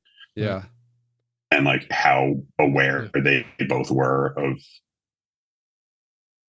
what could happen to them. Yeah. Mm-hmm. If one of them died. And I think that's why Moraine releases the bond at the end of we just don't know it. And and I'm just thinking about it now. It wouldn't, and if Lan thought she was still 2, he would just assume the bond is actually severed. So it wouldn't matter to him like whether she really it would feel the same way for him, like whether she released it or she was severed from the power, the bond still would have been released technically. So so it would have been the same thing. I don't think it really matters either. But I do like the idea that she did release the bond before going into and you're right, everything from the episode 5 like leads up to like I don't want that to happen. And Moraine keeps saying, she says it multiple times towards the end of the first season, like everyone is going to die who is not the dragon. Right. When they go to the Eye of the World. So yeah, and I think I apologize for people who listened to us last week. I know we're repeating some of the points that we made then, but whatever, it's the same episode. So the visual, like, kind of, this is very similar to how they first met when they were first and they first became Ice and Iron Water with like, in the first time one of them dumped the other one in the lake. This time they both got dumped in the water. So like there was definitely like this kind of, again, the cyclical wheel-like vibes, like these things kind of come back to themselves. There's also like this whole kind of like baptismal renewal thing of them just being in the water in the sun, the wind and everything like that. I just thought it was really an incredibly well done scene. And for like what is basically, okay, everybody, you two stand next to each other, we're gonna make a magic spell happen, was so incredibly well acted between the two of them, as you can see like this emotional connection like be reformed and like have them both be able to register what was going on inside the other one. My wife was in tears for this scene. It was very well done. I enjoyed it. It was finally nice to get everything, like to get Moraine channeling again and then have them back to their normal relationship. I was like, to be honest with you, selfishly, I was like, finally, let's get this over with. We're back to the where we should have been. Let's jump. I want to jump over to Perrin a little bit. We've got all kinds of crazy stuff happening with him, right? They've got the horn now. I think right. We got to get the horn to the tower, right? Because that's where it's so hot right now. It's so hot. Do they even know Rand? Oh, this is before. Matt says like, Rand's there, so Rand will be there. That's right. That's kind of an assumption that turns out to be right. Yeah. We get the that scene, is the best of the friends. We get the scene where Ingtar comments, "One man could hold 50 here," and then the Shanshan come and attack, and he doesn't go to that spot where he says one man can hold 50 there. Well, they turn the corner. They say that, and then they keep walking. Yeah. It's like this would He be a good doesn't, place he to doesn't hold say up. that he's going to do that. He's just like, Oh, oh, Parrot cool, is a little bit one like, man hey, can hold man, 50 here, guys. chill with that. Let's just go. Yeah. Because one man could hold 50 here, not me. Yes. But Like a big Some man. man. Another man. Like a very large man could hold 50. I mean, Basima like literally doesn't get hit when he fights. He just kills everything he touches. Maybe he should be the Yeah. no. Okay, I guess I'll do Yeah. it. Don't worry. And Ingtar dies. He kind of sacrifices himself. He tells everyone to go, and he'll hold them off. Not in the spot that he should have, because he dies immediately. But So you listen a little bit. nothing The- comes the- of the- him doing that. No, Like- it doesn't really like, do much, what because is he he- literally No, dies. be Like, killing and running the other direction. They don't get away and immediately like win. Wait, what do or they do, Brendan? something. What do like they they're do, just Brendan? they're consistently what? what did they do, I'm Brendan? letting Jen finish. I mean, I haven't gone back and watched it. Like I watched it twice 2 weeks ago. The Shanshin, like Ingtar says, go, I'll hold them off, and is immediately killed by a bunch of Shanshin, who then do not go after Perrin and the Aiel. They go off somewhere else. Thus making Like so technically, Ingtar accomplished what he wanted, but it makes no goddamn sense why the Shanshin did that until you remember they suck at this. he died in vain. He could have just went with Perrin and them. Right, they and all got lived, away 'cause the and Shanshin then ran away. continued fighting. There was like it wasn't like that was the last moment where they had to get away and get ran the horn and blah. There was so much more fighting after that. Yes, there was a lot more fighting. I just don't. I don't. Also, understand. Jen mentioned this in the recap. It's like the Aiel ate the stars from Mario. Nothing is getting through them.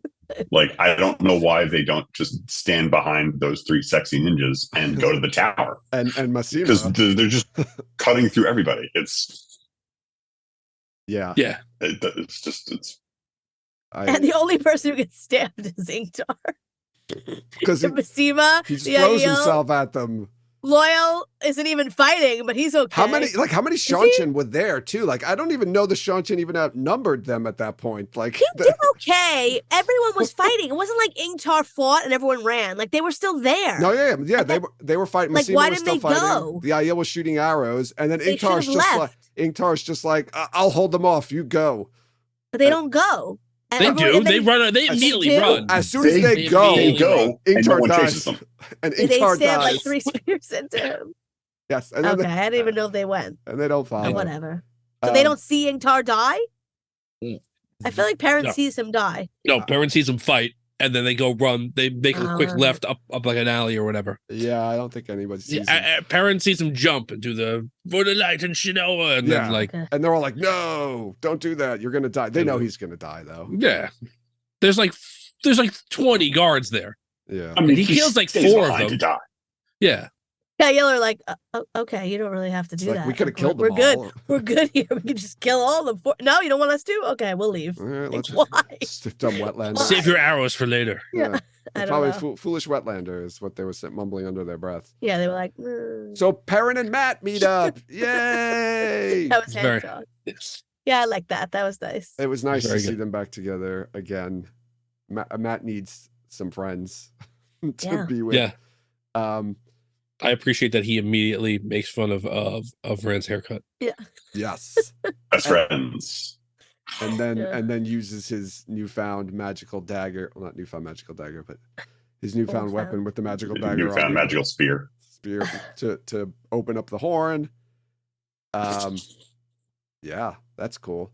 Says, go get this. Now we get another, like, we'll hold them off kind of scene, right? Where it's like, no, now. So, Brendan, they must have followed because now, right, they have to hold off the Shanshin while Matt goes and brings the horn. Well, there's a to the bunch top. of different Yeah. groups of Sean. I just I- assumed there were other Like, Shanshin. Yeah. Okay. Yeah, you got to figure like you saw that army of white cloaks approaching the town, and they said that there were like 10 times the number of Shanshin there, so thousands of Shanshin in the city, Yeah. right?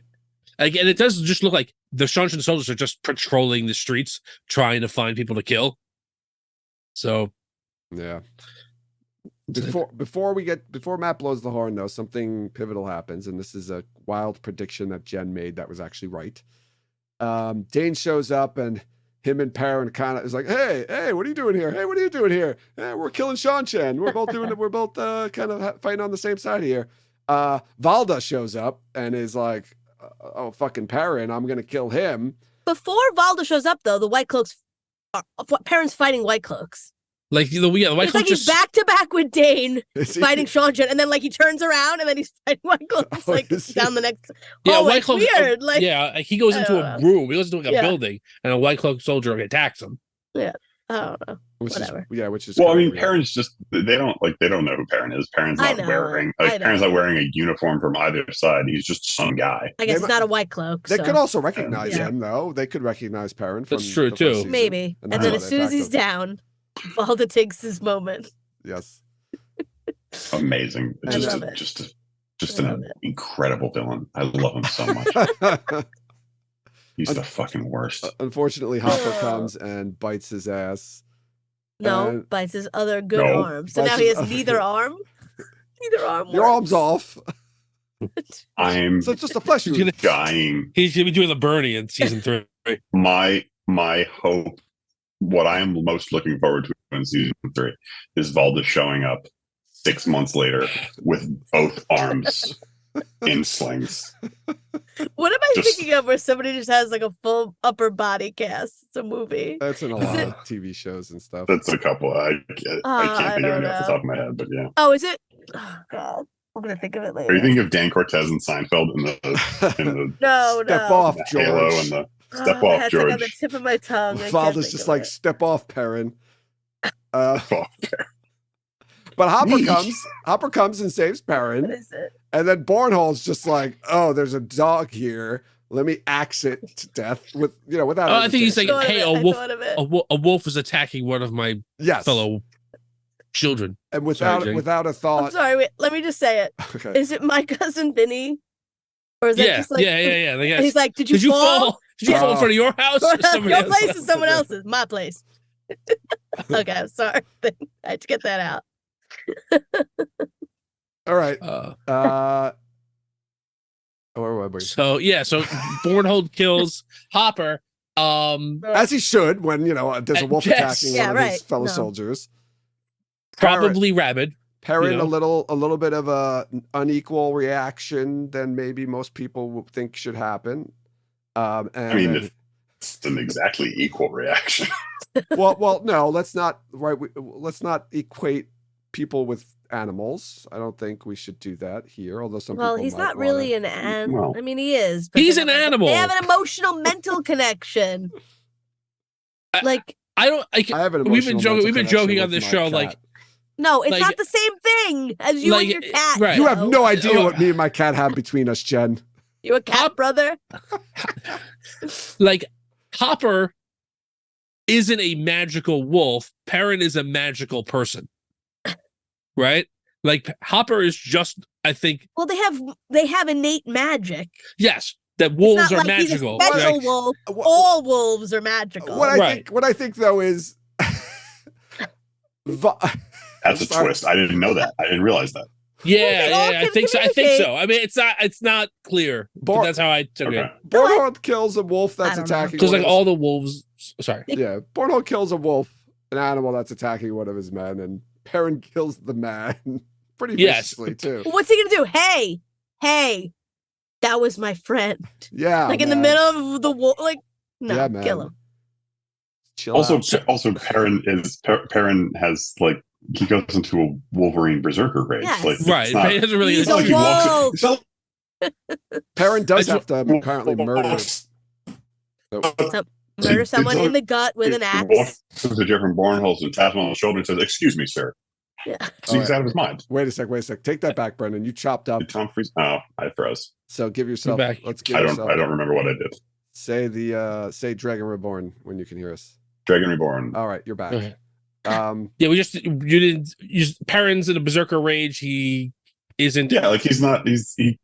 It's not like he calmly goes up to Jeffrey Bornhold and kills him in cold blood. He's furious.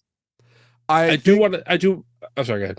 No, I was just going to say that the song with the Winter Night song from the parody has gotten it really right Yeah. with that line where it's like, oh, Perrin's killed someone again. That's what's going to happen in this every Right. episode, every season. Perrin's going to kill a somewhat innocent, and not that Jeffrey Bornhold's 100% innocent, but Brendan's just Perrin's just gonna flat out murder somebody, not kill In the somebody, same murder way. somebody. I want to say Jeffrey Bornhold. There's no sane reason why he should be murdered. Like, there's an insane magic reason, okay, but there's no sane reason why he should be murdered. And I wanted to say, now Jen doesn't have a problem with Rand murdering the soldiers, doesn't have a problem with Perrin murdering Jeffrey Bornhold. Murder, just murder, and it's not even like close. Like, he's like, fuck this guy, I'm gonna murder him. I don't care that we're in the middle of this battle and my friends are in danger, and that's what I was trying to do. I have to stop for a second to murder this I dude. think it was the torture aspect. But the That got me. Rena dying, Rena getting killed. Come on now, Rena, though, that's a bit It's much. not. But it's not that Rena died. It's Jen's just more upset that Egwene murdered somebody. That which Egwene murders her and stares into her eyes while she chokes out. Perrin That's what I don't like. Perrin just viciously kills him in he axes him. He No. hits him with the axe a bunch of, not one time. but He he hits him in the kills him. stomach. Yeah. Then he's like hacking at him a couple of times while he's on the Yeah, he's ground. like, I'm gonna make sure Because you're he's dead. in a berserker rage. Yes. But he's dead after the first He's slice, in a rage. probably. It's okay. He's in a rage.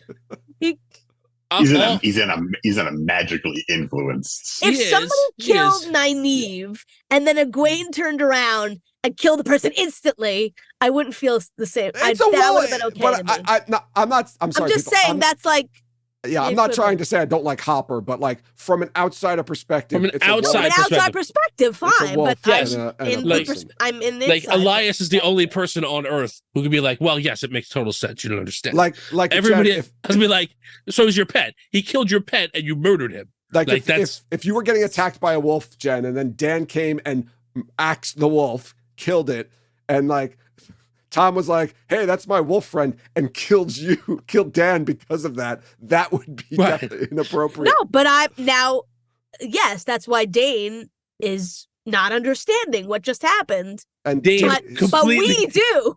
Completely just justified in his whatever reaction that he's going to mete out to Perrin. We'll that's see. gonna go Well, really yeah. well. That's gonna go really well. I mean, like him being dragged off, Yes. screaming two rivers. Rivers. Sure, it's gonna go fine. 2 rivers. I love that. Join us next season for season 3, episode 4, the scouring of the 2 rivers. Yes. Yeah, Yes, Brendan, exactly. That's exactly what we're going to get. But they Oh cut my the God. scouring in the movie, so maybe they'll cut. Let's hope they don't cut it in this. Maybe. So Matt blows the horn. All right. So this is the best part of the show. I think this is my favorite. Him, like, I don't care. Him blowing the horn and then like his transition, his physical acting as his memories come back and he realizes who he truly is. And then him shouting in the old tongue is my favorite scene in any episode of the show. I just want to say It's a great scene. I don't know if it's my favorite. I'd have to think about that. But yeah, it's a pretty badass scene. I like the way they do the slow motion and Mhm. yeah, Matt's a hero of the horn. Like it's like a Christopher Reeve-esque, like he's like, you don't even realize how slumped and like losery he stands all the time. And then he like the shoulders are up, the back is straight. And he does a mean like quarterstaff twirl. He's just like a Highlander-esque kind of like, I really am good with this weapon all of a sudden. Yeah, because vibe. he remembers that he's a badass all of a sudden. He remembers that he's not a bitch like he's been the whole entire season. Finally. I guess this was all. So that was a payoff, right? This paid off, right? They built it up and then there was a good payoff at the end for this one. So bravo to the show. Yeah, this was Matt to me, finally. Episode 8. Yeah. This was Matt. Well, I think that was intentional, was like, this is him, like this is his journey, whatever. And like him realizing like, in a similar way that other characters do, of like embracing what their real role is here. But yeah, I just think it's awesome. I've seen like, I don't know, not countless, but many just gifs of that moment Yeah. of him, Dovian this and Dovian, and like watching a silent gif of it Yeah. still gets me like super duper pumped. And so yeah, like yeah, I didn't know that. Like, I don't mean to be like cheesy about it. I think I posted this somewhere online. I didn't know that a television show could make me feel like that anymore. Wow. I thought I was too old for it. Oh. Yeah. So Now I feel like I shouldn't be in this scene. It's a little too intimate for me. it's a little too Be intimate, and good. personal. I apologize. I got my first it's not like that in the books troll on Twitter this week. Oh, Hooray! A couple times because I said I liked how the horn looked, and people oh my took god. That's- serious objection to that. That's the thing that they didn't like, is that the way the horn looked. Yeah. It was Because I said I liked that it looked. I said I liked that it looked like something from Star Trek, because I like that the Age of Legends is the future, but also the past. And at least one person was like, "But it's not from the Age of Legends; it's from blah blah. Yes. It's from this, and there's Yeah. engravings." And I was like, "Yeah, I don't care." They're right. It isn't from. It's from before the Age of Legends, Brendan. So Sure. Whatever. which- It's Brendan, it looks maybe you designed it. Maybe that's why you like it. Yeah. Maybe. Yeah. Maybe you did. man, we did a lot of stuff in this show. We did. We did a lot of work on this show. Yeah, it didn't look like I expected it to look either. The heroes. the Yeah, way I think they- it's cool that it looks just different. Like the I think horn. that the horn, I think it looks different, and I think that Brendan's kind of right in that it should look different. It shouldn't look like I don't know, like a French horn or whatever Yeah. the picture Yeah. is. Do people want it to be a bugle? Like what? Right. I'm fine with the way the horn looks. I have no I I problems read with it. something somebody said online about how like he gives them the horn and it just like disappears. That somebody I also- online was like, yeah, I guess one they, of they Amarasu, did that, I think takes so it. like and I don't know. so like everyone every time they get in trouble isn't just like, why aren't they blowing the horn? So Yeah. like, Doctor Strange is called the Avengers. yeah, like- Well, Right. there's a reason why they don't do that, because the horn gets put somewhere. Yeah, Alright, in well, Amersu's now it got jacket. put, Saying. now it got put somewhere, No, I mean, in and they'll the have to books. find it somewhere else or Yeah, I don't know. whatever. I'm curious as to how that works now. I, Like, I is the can tell. horn I can gone? tell you what the suggestion was, but that's after Yeah. after Brendan leaves thing. I like the way that the heroes fought, like the kind of like weird trippy trails, kind of when they were Yeah. fighting. Like they show up and time stops for everyone but them, and then they always kind of exist kind of outside of time. Like they're so like they're- fast. Yeah, yeah. I really like that. That was cool. I Definitely chills. I know this is like there wasn't enough time for this, but I thought it was weird that they name dropped Arthur Hawkwing like earlier in the season, and then he wasn't like cool at Sean Shin. Well, they didn't even drop his They name. name in dropped the- that they came. They were like he was their they were his descendants or whatever. But then like, did they ever say, oh, hey, this is Arthur Hawkwing? No, they didn't They even never- point out that Yeah, one like- guy he Yeah. looks at as Arthur Hawkwing. But But Yeah. I knew that. good. Okay. Right. It's clear Like, that that's it's very You clear. figured it Was out. it Okay. was it the Hawkwings? I that didn't were even on have him? I didn't even have to figure it out. I just knew it. Yeah. Like they showed up and like, oh, that's that Arthur Hawkwing guy, and there's Aquaman, and there's some samurai ghost lady, and no, that first guy that's definitely Arthur. But did you think that he should have like said something about the Sean Shin or Jen? You know, I think they should never say anything. I never want anything explained. You know that. okay, all right. Thank you. I didn't think that either. so I want to talk about that more later on though. Okay. But yeah, I think that looks really cool. Uno, hero of the Yeah. horn. Uno Very cool. returns. He's a hero of the horn. Everybody was, I'm sure, so excited and so happy. Yes. I can't believe what to me honestly felt like started out as a joke and then became like Yeah. just a wish because Guy Roberts was so cool. Like, yeah, that was the plan all along. No, he's just there. Yeah, it clearly was the plan all along. Yeah, I mean so- that was it. But They were probably like, God damn it, they figured it out. Like, he was probably mad that people I'm sure he knew people would figure Ew. that out. yeah, and he was cool. And then he gives Perrin Captain America's shield and then goes back to the fight. I don't know. Does he get to keep that now? It's like a dream shield. Which now Parrot has a magic Well, he shield has it that- later. that he uses later. I so know, this yeah. is just like, all right, magic shield. Both now. when the heroes go away, does he still have it? I don't know. I didn't pay attention Probably not. It probably, I don't know, actually. Maybe it I stays. don't know. We'll find out. We'll find out next season. Is Perrin going to have a magic Well, shield now? if anyone could go and look in the last scene, is he to still that. Yeah, does holding he it? have it? Yeah. Oh, that's a good question. Or does he put it down? We don't know if the heroes are gone yet at that point. They though. disappear. Yeah, they disappear No, during they that whole disappear. wrap-up scene. So before Oh. you see them standing at the top of the tower, they're gone. Oh, okay. I'm sorry, I forgot that. Well, they fade away when the dragon shows up, right? Yeah, I have it in my yeah, it's like in that montage before the last shot. Right. They're gone. So in that last shot, if he has it, then it's still. So But yeah, you're right. He could have put it down and just it might still be up there. after Matt leads the heroes against the contingent of Sean Chen standing around guarding the tower, he's able to go to the tower now. Sees a Shamael standing in front of Rand and is like, oh, hefts up his spear, throws it at him. Oh, it's an illusion. Spears Rand, guts Rand. And Shamael's like, I can't believe you fell for that. Like, why wouldn't he fall for that? Yeah. I mean, why would Who he? forgot really an illusion? And then how did a Shamael, like, was the Shamael just waiting there as an illusion the whole time Just, for like, Matt to in come the up and back. throw the spear Yeah. at him? Like, Right.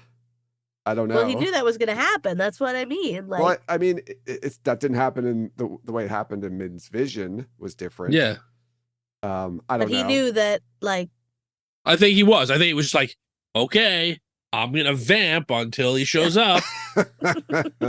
it's weird because Rum. Min's, I don't know. Like, I feel like that's the way she interprets it, but it's weird now because now we're actually seeing what she interprets, as opposed to the book where, like, she interprets something and we're not really seeing what she sees. Yeah. Right. We have to kind of like, so it's weird now that she sees something and we're seeing it. It should be what we're seeing, but it wasn't. No, I Yeah. think okay. So, whatever.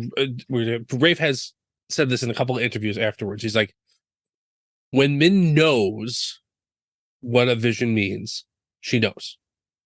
When she sees something and tries to interpret it, she could be wrong, and like, Oh, you're free to do that too. But how Right, does so she you- not know what that means? She says it. She says she sees that, and she says this is what's going to happen. That's not. She interprets it usually, and I'm going to say this is like a call out to the books. Min doesn't usually interpret them. She'll say, "I see. This is what I see. I see. Right. So she'd have been like, "I see you stabbing," Right. I see you And with she a did. dagger." but It looks like- us yeah. seeing it is But weird. but we Yes. did not see like, and We I interpreted I it. call this out when we did this episode. Matt does not stab Rand in that vision. Matt No. has a dagger and then is holding Rand. That's what we see. Yeah. Right, but and that doesn't No, happen. that doesn't happen. So we yeah, I don't know. It's just Right. there's no way to like visually do that without it being weird. Without So you already it's- knowing what's going to happen at the Right. end. Otherwise, yeah. Like if Matt Hefting and the spear. Yeah. I thought the line Like, was if they funny, want to though. show it, then it's I can't believe they you fell can't for show that. what happens because No, but I think you're going to learn that you're going to have to that what she sees is not like exactly a vision of the future. It's Okay. something that needs to be interpreted. Okay. Mhm. And like, if Matt goes to farm and has the dagger, then Rand will be hurt. You know, whatever Well, might be the right way to read that vision. I mean, lucky for Rand, he fares much better than the Lock, the Box, and the other people that Matt stabbed. Yeah, the with Shaunjan dagger. soldier who just Yeah. Yeah, he who just turned black and died. he like flexed as it hit, right? Yeah. So he just kind of I don't know. Maybe Matt Raised it. sucks the poison out.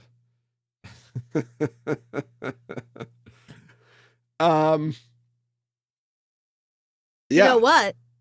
He's being shielded, so it should have stuck into the shield. to get through. Oh, like with Interesting. Logain and Steppen. Yeah. Oh wow! I can't believe it, guys. Yeah, it wasn't He's being consistent. shielded, so it shouldn't have actually should have like pierced it and stayed there instead of getting all the way through. Yeah, Jen, they're not being consistent with their Oh way. boy, that's a the way big things work. problem.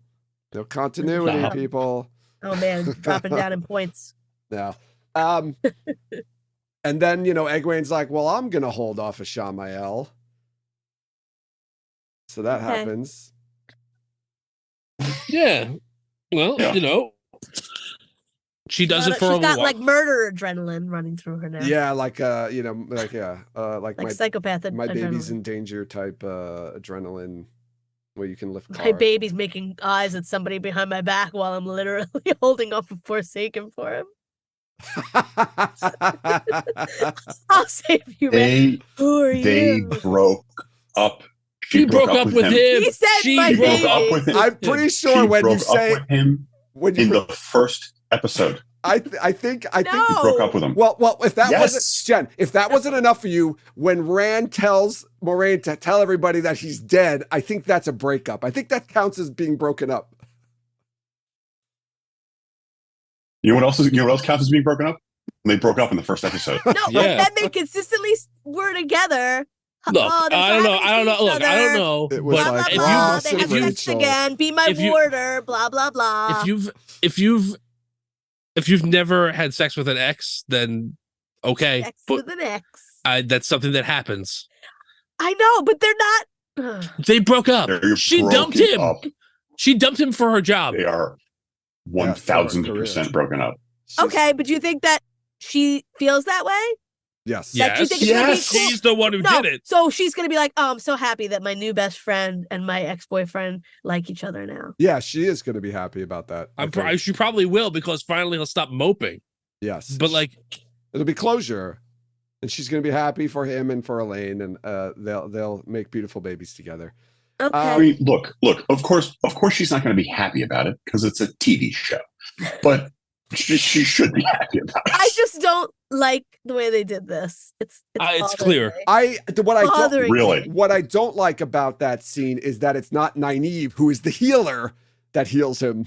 That it's well, Elaine. can't. she can't because she's got a But she- block. Yeah, but she's healed I- other people. She's still healed other people before.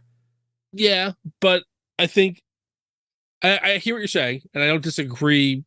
I don't think you're wrong of your point. I think that it is a cool and interesting way for there to be an immediate bond between these two You mean? strangers. I think the word you're looking for, Tom, is meet cute. yes. Hard to do a meet cute in the middle of a horrific battle. But Yes. they figured it It's a- out. It's a heel cue. They also need Elaine to do something to justify her just being a part of the team now. So Yeah, now, also Because Nynaeve. like after, Yeah, go ahead. I'm sorry. Finish. because like after, like I saw something like there was something on Twitter 6 friends. from the show about like 6 friends. I'm like, who? Like Marine's not really friends with them. And then in the second tweet, the 6th person was Elaine. I was like, really? She's friends with Elaine's like She's part of the, Cheryl Blossom there? Really? Okay, she's fine. part of the team now. The only thing That's- Nynaeve accomplished was carrying Egwene up the stairs. to okay, heal Rand. Elaine. Yeah, Elaine. That was her like Elaine. you her mean. helping in that Yes. episode. Yeah. Elaine. Oh my God. Okay, I don't want to get too. She got shot in the leg. It didn't really like with the way she walked, and she got up to the top of the tower. Well, they The worst part of it was Nynaeve shoving the entire arrow through the rest of her leg. She That didn't was even- probably she should have just left it in there. She was supposed to break off the end first, so that way it Yeah, pulls through a little easier. right. So Not push the feathers through her leg. I mean, that could be It an would have been infection, sepsis. there's all that kinds of would- problems. Ugh. that would have been not. I mean, it never would have been good, but it would have been less bad if not for the fact that Elaine specifically told her to use your folk healing wisdom to fix me, and she absolutely did the wrong thing. That a bunch of city folk in the 21st century know, like, no, that's not what you do. It would have been great if Nynaeve remembered that she was a wisdom without Elaine having to remind her. Well- she should have tried to heal well- her a lot and then been like, okay, you know what? I'm just gonna do what I know. I think that was just that was for the viewers. No, I think also it was like she's not thinking. She's so wrapped up in that she has all this power and she can't can't use it. channel She's it. not thinking of what she can do. And Elaine is smart. what you I know? what I think was. Sorry. I was just gonna say, I think the more egregious thing was that after she pushes the arrow through, she doesn't even bandage her. She just picks her up. It's like, wait a second. Got a gaping hole in There her should be leg. a lot of blood coming Blood out of pouring out. there. We'll skip that part, but I'm sure she did bandage. And her. also because the show is consistent in establishing how long things are taking. Nynaeve is anywhere from a couple of hours to a couple of days removed from a horribly traumatic experience in her accepted test, and is probably not all there right now. The last time that she was able to channel, she got the one like nice Aes Sedai that she's met, really, in prison for life. Yeah. Things don't go well. It's been a tough time. So yeah. But she realizes that being the most powerful channel of 1,000 years is not the only thing she is. She can also be, I don't know, a cane and help her get up the stairs. So Rand is shielded, right? So we kind of skipped the part, right, where Shamael tells Surath to go take your strongest Damane, go out on the boats and wait for my signal. You know how to shield somebody, a man. Do you know how to gentle a man? And they're like, yes. So that's the plan, right? It seems like that's the plan. Rand gets shielded. He can't do anything. Moraine figures out that something's going on because there's channeling going on the boats. So she says, I'm going to blow up the boats. Successfully. Just the boats. Not the That's people. right. No one died. No people were. No Shanchen died. Just the boats got injured. They did. They just got a little wet. Yeah, that's it. Nobody died. They just fell in the water. I do want to say, just with that, right? Every time he's shielded, right? Rand gets shielded. It's like the pain of it and the feeling of it drops into his knees. Mm-hmm. Time and time again, it's established. We talked about it in earlier episodes. Like, wow, this is really weird. Like, it's really like drains him. And when Ishi's like saying, like, you're gonna turn, this was gonna happen, blah blah blah. Like, he hears in my mind, my watching of this, he hears the advice from Lan, right? Lan says, like, there's one rule for being a man. Whatever comes, you face on your feet. And he gets up to tell Ishi, he's like, and this, Brendan, I remember you called this out the first time we tried this, right? Like, in 1,000 lives, I've never turned, right? And I never will. This is before he gets stabbed, though, right? Before he gets stabbed. Before. This is still while he's shielded. Shielded, not stabbed. Until yeah. So he's at the end. So Moraine disrupts the shielding by blowing up the boats. Rand now can channel. So I was expecting something similar to what we got with Torok and the soldiers, where he was going to do some big, fantastic display of channeling, but instead he just pulls out his sword, walks forward, while Ishamael just stands there and gets stabbed. And he channels into the sword. He channels into the sword. Yeah. He's got the shield of channeling in front of him to protect. Like, they just do like a kind of like a I don't know, like a Roman attack. I felt like, which is like, okay, we're gonna march forward with shields, and I've got the weapon that's gonna go in front of the shield and just kill the guy. There's no opportunity for him to do anything. Not like a run, quick charge. It was just like a deliberate walk. And like we said, Ishamael wants to die, I guess. If he did, why didn't he just stand there the whole time and let them kill him? But I don't know. It just seemed weird to me because he was being shielded, so he couldn't channel. And when they finally removed the shield, I was expecting a display of channeling, especially since we had just gotten a cool one previously with Turok and the Shanchen. I was expecting some cool display. Maybe like he creates like a sword of the power and like, hits him with it. Maybe he does like a Zelda power sword. Maybe he wasn't expecting him to do what he did. He was expecting him to channel, and then he came forward with the sword. That was like a shock. And he channels into the sword. Like does both. He absolutely channels into the sword. Yeah. Oh yeah. And I know we talked about this last time. You guys have been talking on and off about how, when are we going to get Rand training with the sword? When is Rand going to learn the sword form? When is blah, blah, blah. He's not. Like, that's just not, like, at this point, that's just not going to happen. And they had to get rid of the sword. That's it. He melt the sword inside of him. Yes. Oh yeah, the sword melts and he burns because he holds the sword on the blade with the one hand, so he gets the palm of the heron on his palm marked in there, branded in there. So that was kind of cool. I like that idea. I do think, right, like, you've seen Forsaken get stabbed to death, twice. Not two different times. Oh, but very, very, very, very stabbed to death. But that's not what happened. But Fane says, or not Fane, Ishamael says to Fane that the Great Lord gave Lanfear eternal life. No, yeah, but the way I read that is like, Fane is saying, "Do you want me to kill Lanfear?" And he's like, "No, she's got eternal life. Not like she's the only one who has it. Like you can't kill her, like because she's got eternal life. We know what happens when you try and kill Lanfear. She wakes up again.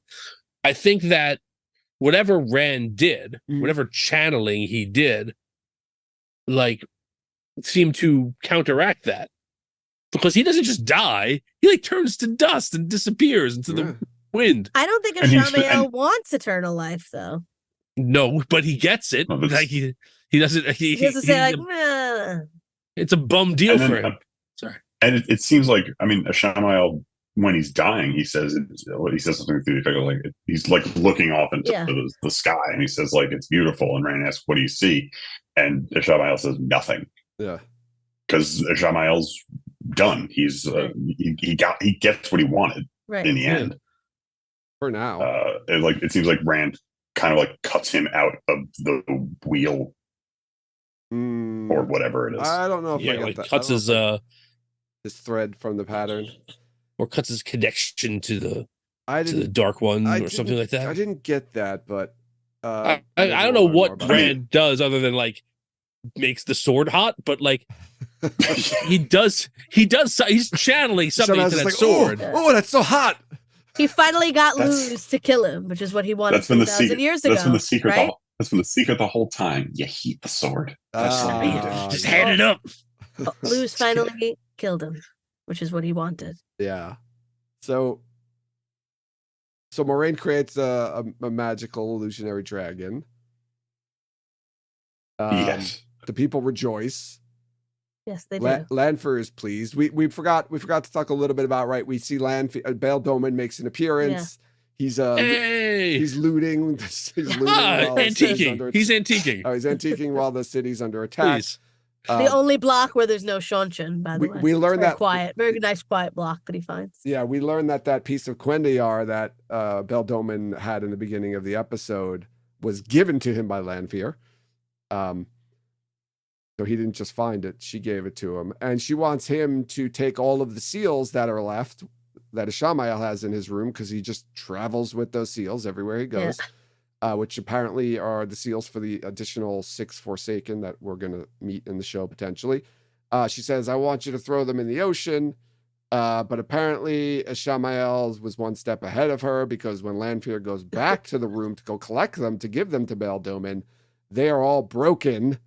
And we meet one of the Forsaken who's just sitting there waiting for her in my favorite scene, I think, of the episode, or maybe the season, which I was right about. Right, I said it was going to end. The end scene was going to be the Forsaken being free. We meet Mogedi, and we get this cool little scene of a twisted little short-banged woman toying with Lanfear. We get a taste of what some of the other Forsaken are going to be like. I loved it. She was so twisted. She is scary. Yes. But what's with the hair, man? It's a little it was distracting. He's crazy. Okay, but it was distracting, the hair. That's all I'm saying. She can be crazy all she wants. As long as she has Just good hair. from the very, very short scene that she's in, and obviously the complete lack of context I have, Mogedion seems very different from Lanfear and Ishamael, in that Lanfear and Ishamael want specific things and seem to have like weird and evil philosophies, but it's still a philosophy. Mogedion just seems to want to fuck shit up, and that's an interesting twist. Yeah, because like as bad as Lanfear and Ishamael were, they at least had some sort of guiding principle, and Mogedion just seems crazy for crazy's sake. Yeah, I mean, you're gonna learn, right, and I think we'll learn more about that obviously in the coming seasons, and you're gonna like meet the other Forsaken and learn that, like, okay, they're all very different in what they want and how they act and how they try to get it, and their relationship with each other and the Dark One. So that'll be really interesting for sure. I think we got through the whole episode. It only took us 2 hours. All right, so the next 2 hours will be spoilers. Yeah, I don't know if we're going to go 2 hours, but what were our predictions, Brendan, for this episode? I think we talked a little bit about some of them, but we talked about one of them. Joe, you predicted that we would get Matt's redemption, which is, I don't think you could have been any more accurate. yeah, I knew it was going to happen though, so I kind of cheated. Jen predicted that Shamael would caress somebody, which didn't really happen. Lanfear caressed him. They Yeah, they that's put their true. heads together, but I don't know if he caressed anybody. No. And that was the surest bet. Yeah. The Tom, sure. I feel like Tom's prediction was spiritually correct, but technically the opposite of what happened. Yeah. Predicted that Lanfear would leave Lana Moraine on the ways when she did the complete opposite. But I mean, She left them in the ways. In the ways she left them. She left them. She didn't leave them in the There you ways. go. She All right. left them in the ways. Yeah. And my prediction was we wouldn't be seeing any more of Swan, which from a certain perspective was correct because nobody who didn't everybody who's back in Carrie Ann was not in this episode. Nope. Yeah. There was several major supporting characters and important plot lines that were established throughout the first 7 episodes are simply not addressed. No. It's fine. You gotta wait till next we'll season get for that to them. shit. Are we It is- though? it is- Are we gonna? That's my.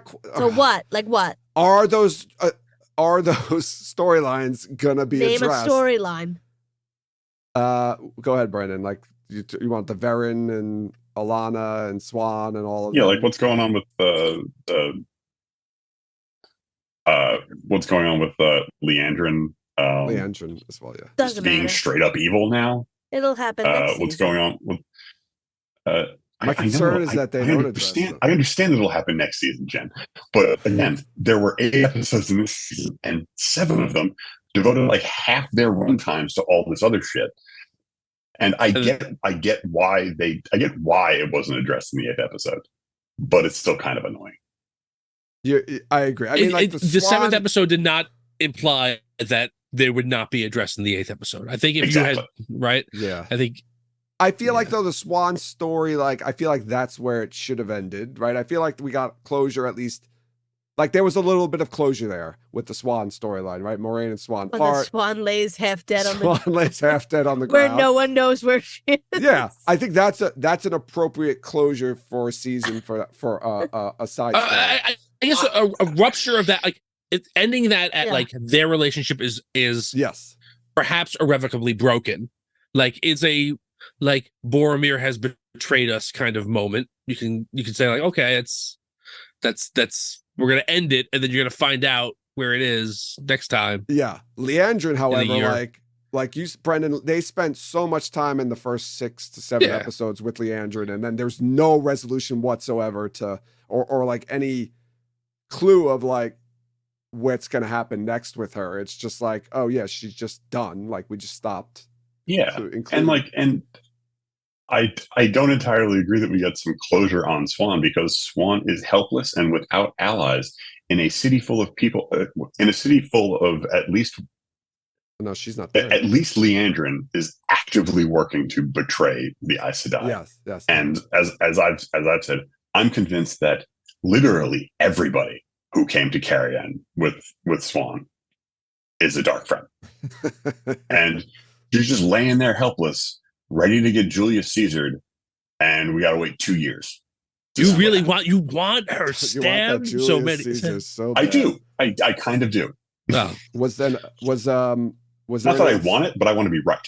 Well, yes. Was that all the predictions? That was everyone's. Yeah, that was all. All right, so I think it's time to go to our ratings for the episode. Does anybody want to go first? I'll go first because I made a promise to myself that I was going to keep the same rating that I did the first time because I don't want to cheap out. Stop referring. The first time doesn't exist. It's been wiped from the face of. The first time I tried to do this, let's put it that way.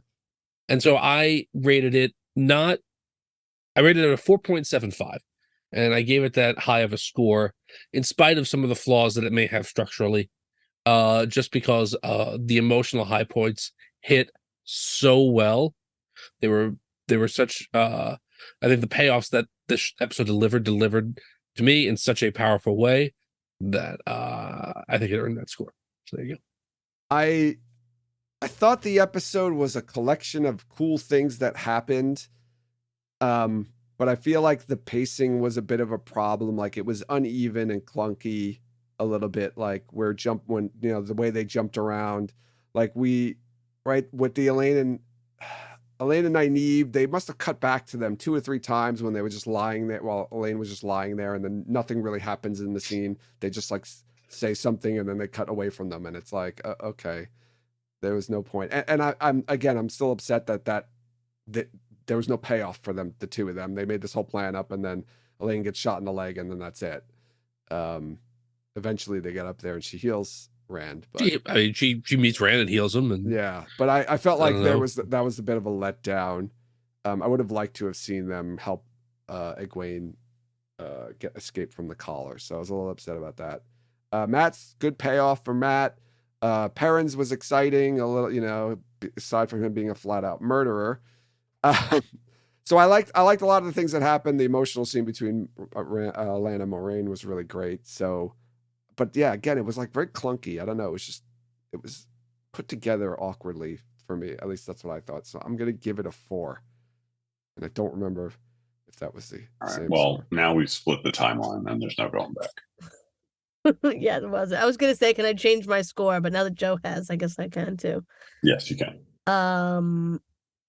Which is still really good. That's an 8 out of 10. Yeah, no, it is. That's true. Yeah. I really, really liked it. Yeah, there were a couple things that bothered me, like Egwene being a murderer.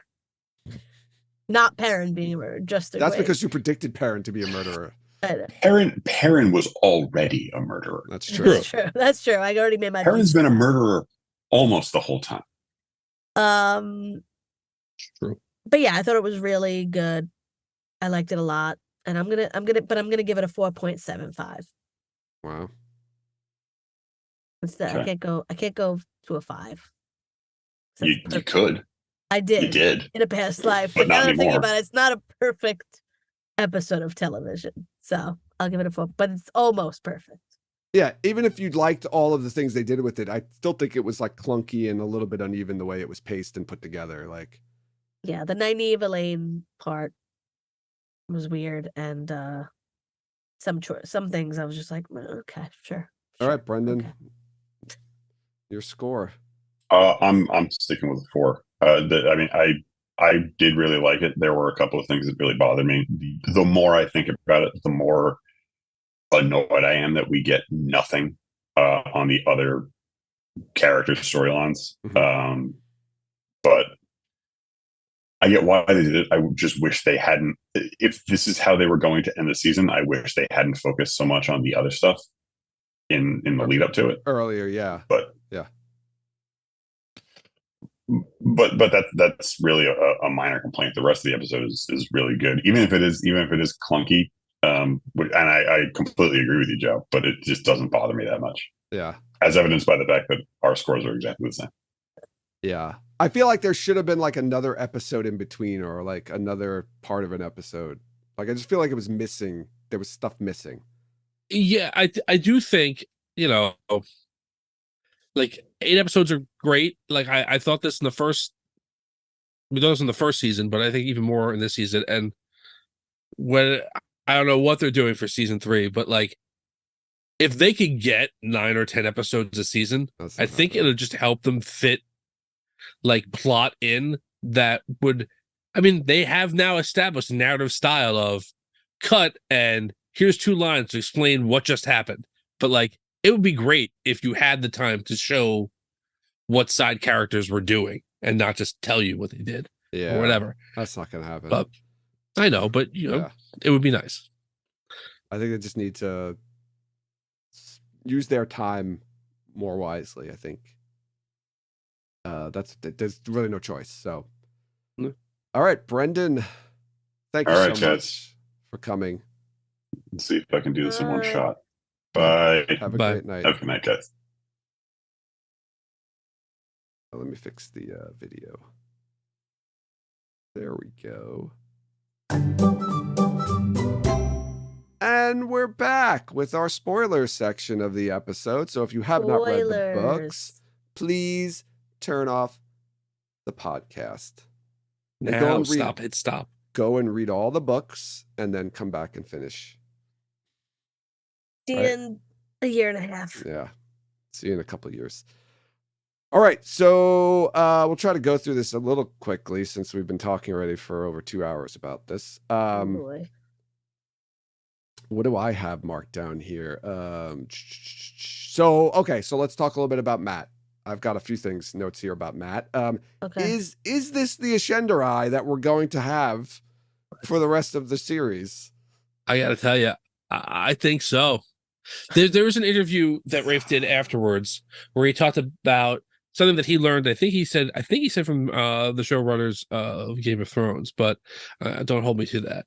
But basically said, like, in books, there's usually like multiple reasons why things happen. So like Matt knows how to speak the old tongue because of Manetheren and because of the memories that he has, and because of and he's lucky because of this, but also maybe because of this, and like on a show, make it one reason. And so he's got his memories, he's got a magical spear, and he's got a room full of curiosities in the city with other cool shit in it. Like, I don't know if he needs to get that stuff from the Finns. But he's just going to use the evil dagger. That's the problem, is that now he just has the dagger. What's he going to do? Like swap it out for another one that looks really similar? And then what happens with Fane? I don't know. What happens with Fane? Fane's just going to take it from him? Like, I don't, but I'm saying, like, you're basically. Where's the horn? Where's the? There's a lot of stuff. So How do they find the horn back? The other thing I read was that they can get the horn from Riyadh somehow. Well, somebody maybe in Riyadh can give them. I don't know where the horn is. Maybe we find out that the horn didn't actually disappear into the. No, they took it with them. Maybe it's back in the box.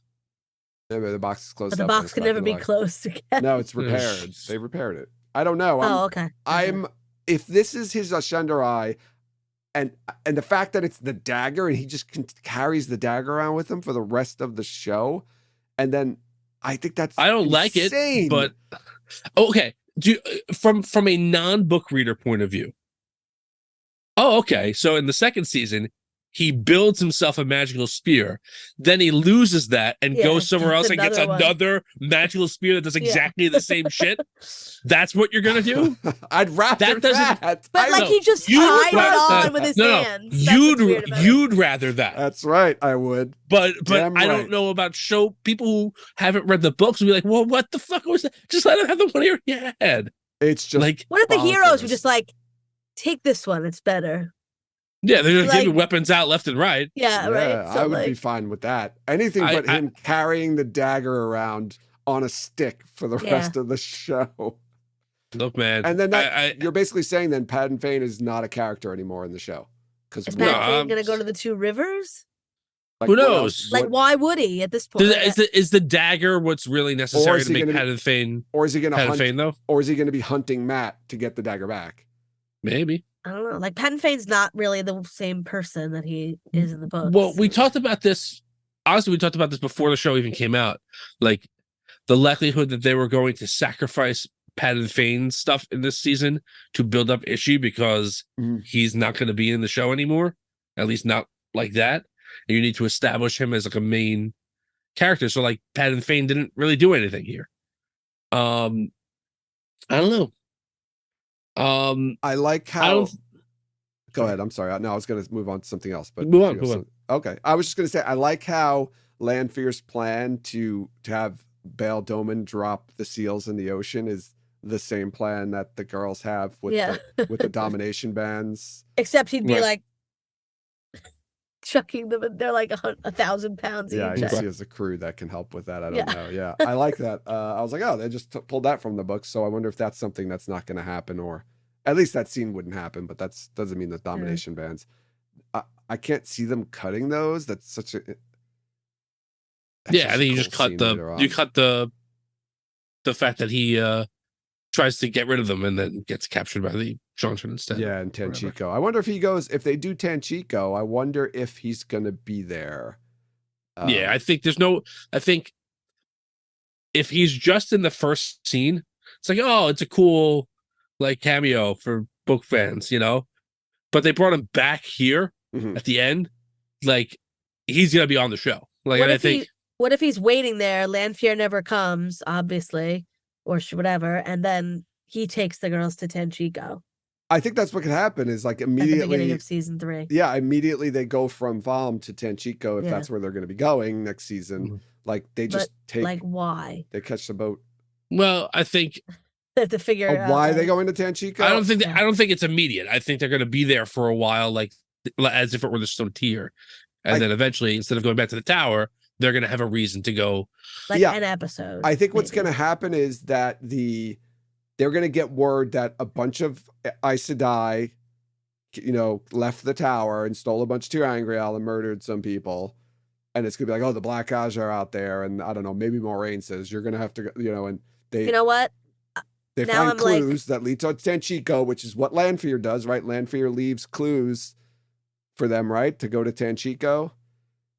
I'm thinking now, knowing what happened in this season, that like it starts with them in Tenchico, and they're just excited. Oh, we came here with Bail. Like Bail Doman's just there. Like they went. Like it happened already, because like I don't know. The only thing that I think would have to keep them together for longer is like Elaine and Rand Yeah, hooking up. Rand eventually has to have some time to form a relationship with one of the 3 girls he's supposed to be with, right? Well, Yeah. probably he'll form a relationship with Avienda over the whole next season, but if they go to the waste, yeah. Um, But I guess right in the go interim, to the just waste. like from Dragon Reborn into Shadow Rising, right? Rand and Elaine have that time in the Stone of Tyr. They could have that time in Falm, Right. and then Rand leaves with Egwene and Avienda and Matt, and then he forms a relationship with Avienda, and then I guess comes back later, just like in the books. They can still do all of that. Yeah. They They just need to have they need to have some time. Yeah, they need to spend some time. I love the love at first sight. I love the "Who are you, Elaine?" She Oh, didn't I say love the it too. she didn't say the daughter Perfect. Ereband or anything. Like she was just Yeah. like, Elaine. How great was Um, Massima's reaction at the end? yeah. Yeah. Awesome. I love that they put that. Hope shot there. everybody, hope all the show watchers remember that one shot for 2 years. Keep that little shot in your mind Yeah. for a guy whose name you don't even know. Remember last time on the Wheel of Time, it's just a shot of Yeah. Massima staring. Oh, now I know. Yeah, why they're that showing guy. him. Oh, That yeah. guy. There we go. They say his name in this episode, which I Dude, appreciate. Perrin Yeah, when says Perrin it. sees him. Yeah. Yeah. Massima. Oh my god, Um, dude! When they show up out of nowhere with Sean Chen armor on with the horn, I was like, The whole other thing that I happened. was like, what? Just wait a second. Did I It's like miss a scene? It's almost like there's too many people. Like Well, like it's only the getting Aiel- worse. I know, Yes. like they don't get a chance to like really, like they're fighting, but it's like I don't know. There's just like too many people in that group. Yeah, Perrin and if Like Ingtar who are these girls? What's this? What is going on? Like it's just if Ingtar and Loyal showed up dressed like they wore dress previously with the horn, it wouldn't have been as jarring. It would have been just like, oh, okay. But the fact that Massima's there, who hasn't been in any of the episodes since like 3, we haven't seen him, and then the 2 of them are wearing Sean Chen armor. It's like there's a whole exactly. Like There's Brendan a said, story. and There's you a know what whole the story is. that happened. there's no way. I just don't think that a lot of show people, not Brendan, but like even remember like who is Massima? Yes. Well, it's I it's them. like I think it's It's been clear 5 episodes. it has it's been. not that long, but But I know, but like he was in the show, but they didn't like. Was there ever a scene where like he had a conversation with anybody? no, I don't know if Massima had dialogue that wasn't him fought- murdering Sean Chen. Yeah. he And that might was have had it. a line or two. I He had a think. couple of He lines. does, he does. but He There was talks, no but, like, I'm Massima. No. I'm blah He's blah blah. never- This is my deal. I he- hate the Dragon Reborn. He's or never whatever. named unless you read the captioning because Right. he is in the captioning when he talks. I think it says Massima or something Yeah, like Right. it's captions. until this episode where he's like Massima, oh, you're alive, whatever. that. Yeah. But whatever. All you need to know about that guy is that he kills everybody, and he he's sees really, Rand really, at the end. he's really impressed with Rand at the end. Yes. It's So like they just wanted, needed to shoehorn him into this season so that they have him for later. So I wanted to address the question that I was asked by my brother. I asked earlier in the show, right? So in the books, right, the seals work differently. They're all sealed together. Ishi's closest to the edge of the seal, and so is able to touch the real world. Every like for 1,000 what I think years. it's like for like 20 years, Yeah. every 1,000 years, he comes back into the real world and is able to affect the real world. He's the one who sends the Shanshan across the sea, or Luther Hawkwind across the sea, and he sets out the Black Aja, and he does a whole bunch of shit to like help everything get really bad. And that's what's happening that's what's happening, like in the eye of the world. Like he's just back in the world, and In the book. that in the book, that's why he's there, and that's why he can affect people. He's in their dreams and all the rest of that stuff. So like what is happening in the show, because that's not what's happening. But why can't he just be getting out in Eye of the World like everybody else is getting out? I don't think it's clear, Tom. I kind of agree with Jen. Like, you don't know Because it's 1,000 years since the last time he was out. That's why. it is That's around just 1,000 years, but also think- those seals are weakening on their own, and one seal's already broken. We learn. Yeah, that's true. It's I fine. think My that- point is Or did that like, seal break when? So the question is, I guess, did that seal break? But when the that true definitely power doesn't was... happen. No, I know, but Like, I'm saying in the books, like, does that seal break when the true power is drained from the eye, the pool? Is that why the seal breaks? Was it broken before then? It's like Schrodinger's cat, I guess. Well, you don't know, yeah. So we don't I know that. think So it doesn't really that matter, though. But yeah, Ishamael coming out is like a something Robert Jordan did later when he realized, oh, he was out after everybody else was sealed. Like in the prologue. Like he should not have been in that prologue. So I feel like maybe Robert Jordan was like, oh, okay, like no, he can go in and out every so often. Like, and what happens after the time period? Does he get like sucked back into the Yeah, I think like, he fades back into, I don't know. It's just like like it's like not good. No, it's not. It's just like something he wrote because he already wrote the prologue and he was out, and now he has to be like, oh, why is he able to be out at that time? Especially at that time, even if he comes out every 1,000 years, he should not have. Years. Yeah, it was. Right, it was like a day later. It was day. He should not have been out at that point. Well, I think they say 10 days or something like that. They make reference. I think they say the amount of days. Don't they say it's like a 10 whatever days? It is. I don't have that I don't know, but he shouldn't have been out. He's already killed everybody. He wasn't out physically, and it was like a. I wonder if he was even there. What if he was like crazy? Later, yeah. What if he was just crazy and Ishamael was never there at all, and it was all in Lews Theron's head? Could have been, maybe, but I think he's there. I don't know. Yeah, he does heal. My point is more along the lines of like, it's established that like Rand breaks the seal and frees Ishamael at the end of the season, right? So like, how is he out and affecting people's dreams and stuff beforehand? Here is my prediction, and I don't know if it's going to pay off or not or whatever, but one of those people, one of the 100 companions, is secretly a dark friend and purposely channels a flaw into Ishi's seal, and maybe that'll be part of the reason why on the show on the show, and that'll be part of the reason why Lews fails. I'm gonna say it's not even ever addressed in the show. Yeah, I don't. I agree with you. I don't. But I like your prediction though. Out. He's never out physically. No, but he shouldn't be able to be in the world. He is, because he doesn't. He channels and shields Moraine. Like he's able to only at the very end. Yeah, he's able to affect the world. Yeah, I would love, Tom, if they did that, but for some, for the way they're doing this show, wouldn't surprise me at all if they just don't address it. Maybe he could only be at the eye physically.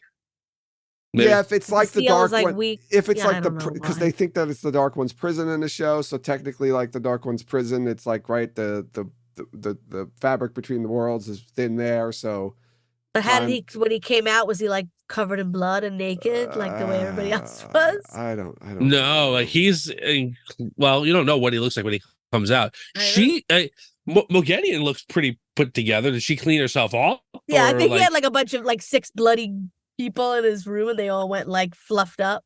Oh, and Jen, And you she had was back and waiting. Jen, you noticed right that when Ishamael comes out earlier, right, to when he talks to Soroth about Yeah, her plan, he's like dusting his hands off. yeah, yeah. As if he broke each seal with his bare hands. Yeah. Crack.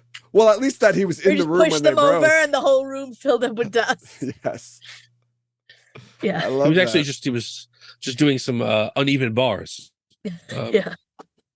So Uno is secretly Geidel King. Yeah, I think Rafe confirmed that they combined him with another character, and it's He didn't like definitely. Yeah, he confirmed that it was combined with another character. He didn't say it was definitely Geidel King, but no. clearly is. But I think the idea was the two swords, right? Because Geidel King fights with the two swords, and Uno fights with the two swords. Yeah. So Jess, the Amerlin seat, who's also on Tarvalon After Dark, had a great idea that Layla was Brigida, and I was all in on it. Like when she came back, because she was like wearing the same kind of outfit, the braids and everything. I still want to like, point out the braid, but I was like, every woman in the Two Rivers has their hair. I know. So- But hers were like extra cool. She was like, and she wore the pants and It was everything, blonde. and yeah, I was like, oh, that would have been so good. So, question, right? We see Because Brigida. everybody can't be a hero. We saw Brigida in this episode. Is that our Brigida for the rest of the show? No. Same actress? No. No, I think that was no.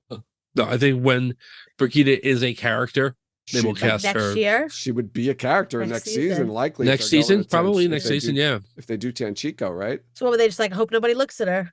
Until they didn't really draw attention to her at all above any other. And No. I'm assuming they like Hero. Mogedion is the Forsaken we meet because she's going to play a big role in next season because we're going to get the Yeah. whole Nynaeve, Mogedion.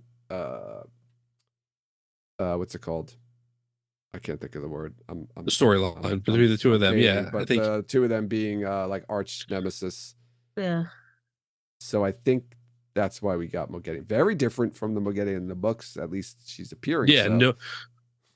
no. I mean, this woman could have been a former investment banker, but it doesn't really seem that way. Yeah, she's a little loony. Maybe they're combining her a bit with traits from one of Maybe the other just Forsaken that we're not going to Being get. an investment banker drove her insane. Yeah, I mean, there's no Forsaken who acts like Gollum. I don't know.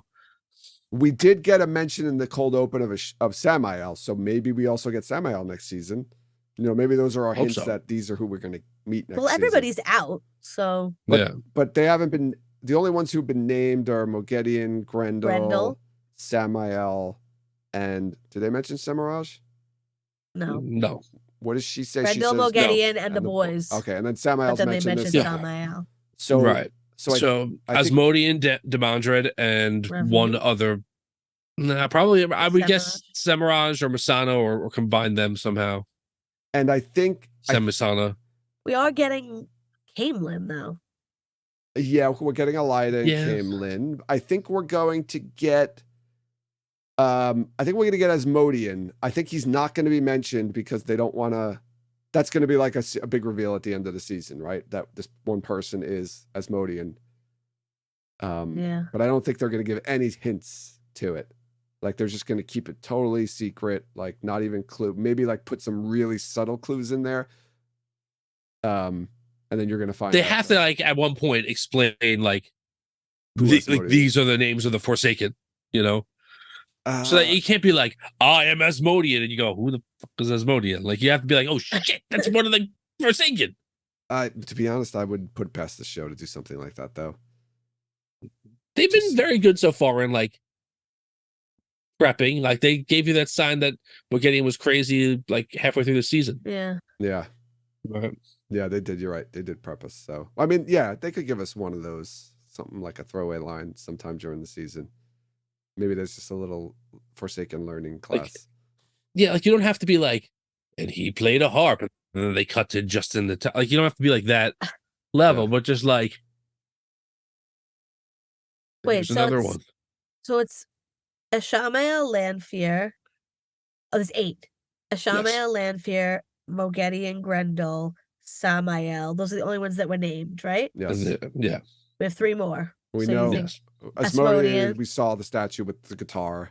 Demandra, do you think? Demandred's definitely going to be in it. Yeah, and then between Ravine and One other word, Raj yeah. Masana. Okay. And then one other. I think we confirmed there Belal. were 4 women, right? Aguilar. No, I think don't there were know. 4 women Oh, in the 4 women the in the statues. statues. Yeah, Okay. so it's going to be like a Semiraj Masana type deal, one of them or both of Okay. them or a combination of the 2 probably. Okay. So I don't think we're going to get Ravine, and obviously we got rid of Bilal, Agenor, and Balthamel. Agenor and Balthamel. Yeah. Of course.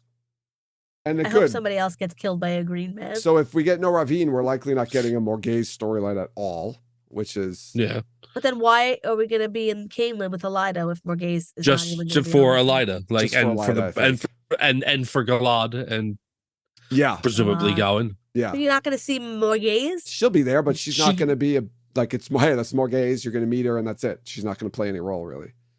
Right. And she'll probably will die at some point. Is my guess. But yeah, you don't want like one scene this season of her and Talon Vor and Basil Gill No. traveling around. None of that's going to happen, and I have no problem with cutting that out. So, is there anything? Oh, the other thing I forgot about Matt is he's a hero of the Horn now. That's okay. That's not too bad. I feel like But that means Rand and Matt are both heroes of the Horde. I feel like the 3 of those guys are heroes of the Horde. Yeah, I feel like it was just like I don't know. I was a little thrown aback by that. I mean, Rand might not be on the show because he never said it. I don't. Right. Yeah, I mean, it doesn't really matter. I don't think, because that would all be like at the end of the story, and at that point, That was the one thing I wanted to say. Like, we're talking about like Hawkwing talking to the Shunshin. That doesn't happen to the end of the books, where he goes over and he has a conversation with Tuon. I guess, he doesn't do that in the book. Yeah, where he's just like, get your shit together. Yeah. Stop slaving people. Who's your daddy? All right. And depressingly, I feel like the more and more of the show, as the show progresses, I feel like we're not getting the Finns. I don't know. Yeah, I don't know, man. I still think I know. Potentially get them and just get like a shortened version. Maybe he goes through one doorway, answers some questions. We get some Door to the Nine Moons stuff. Can you picture the Finns like on this show though? Like, yes, I could picture them really creepy looking. I don't know. I could do it. I mean, they did the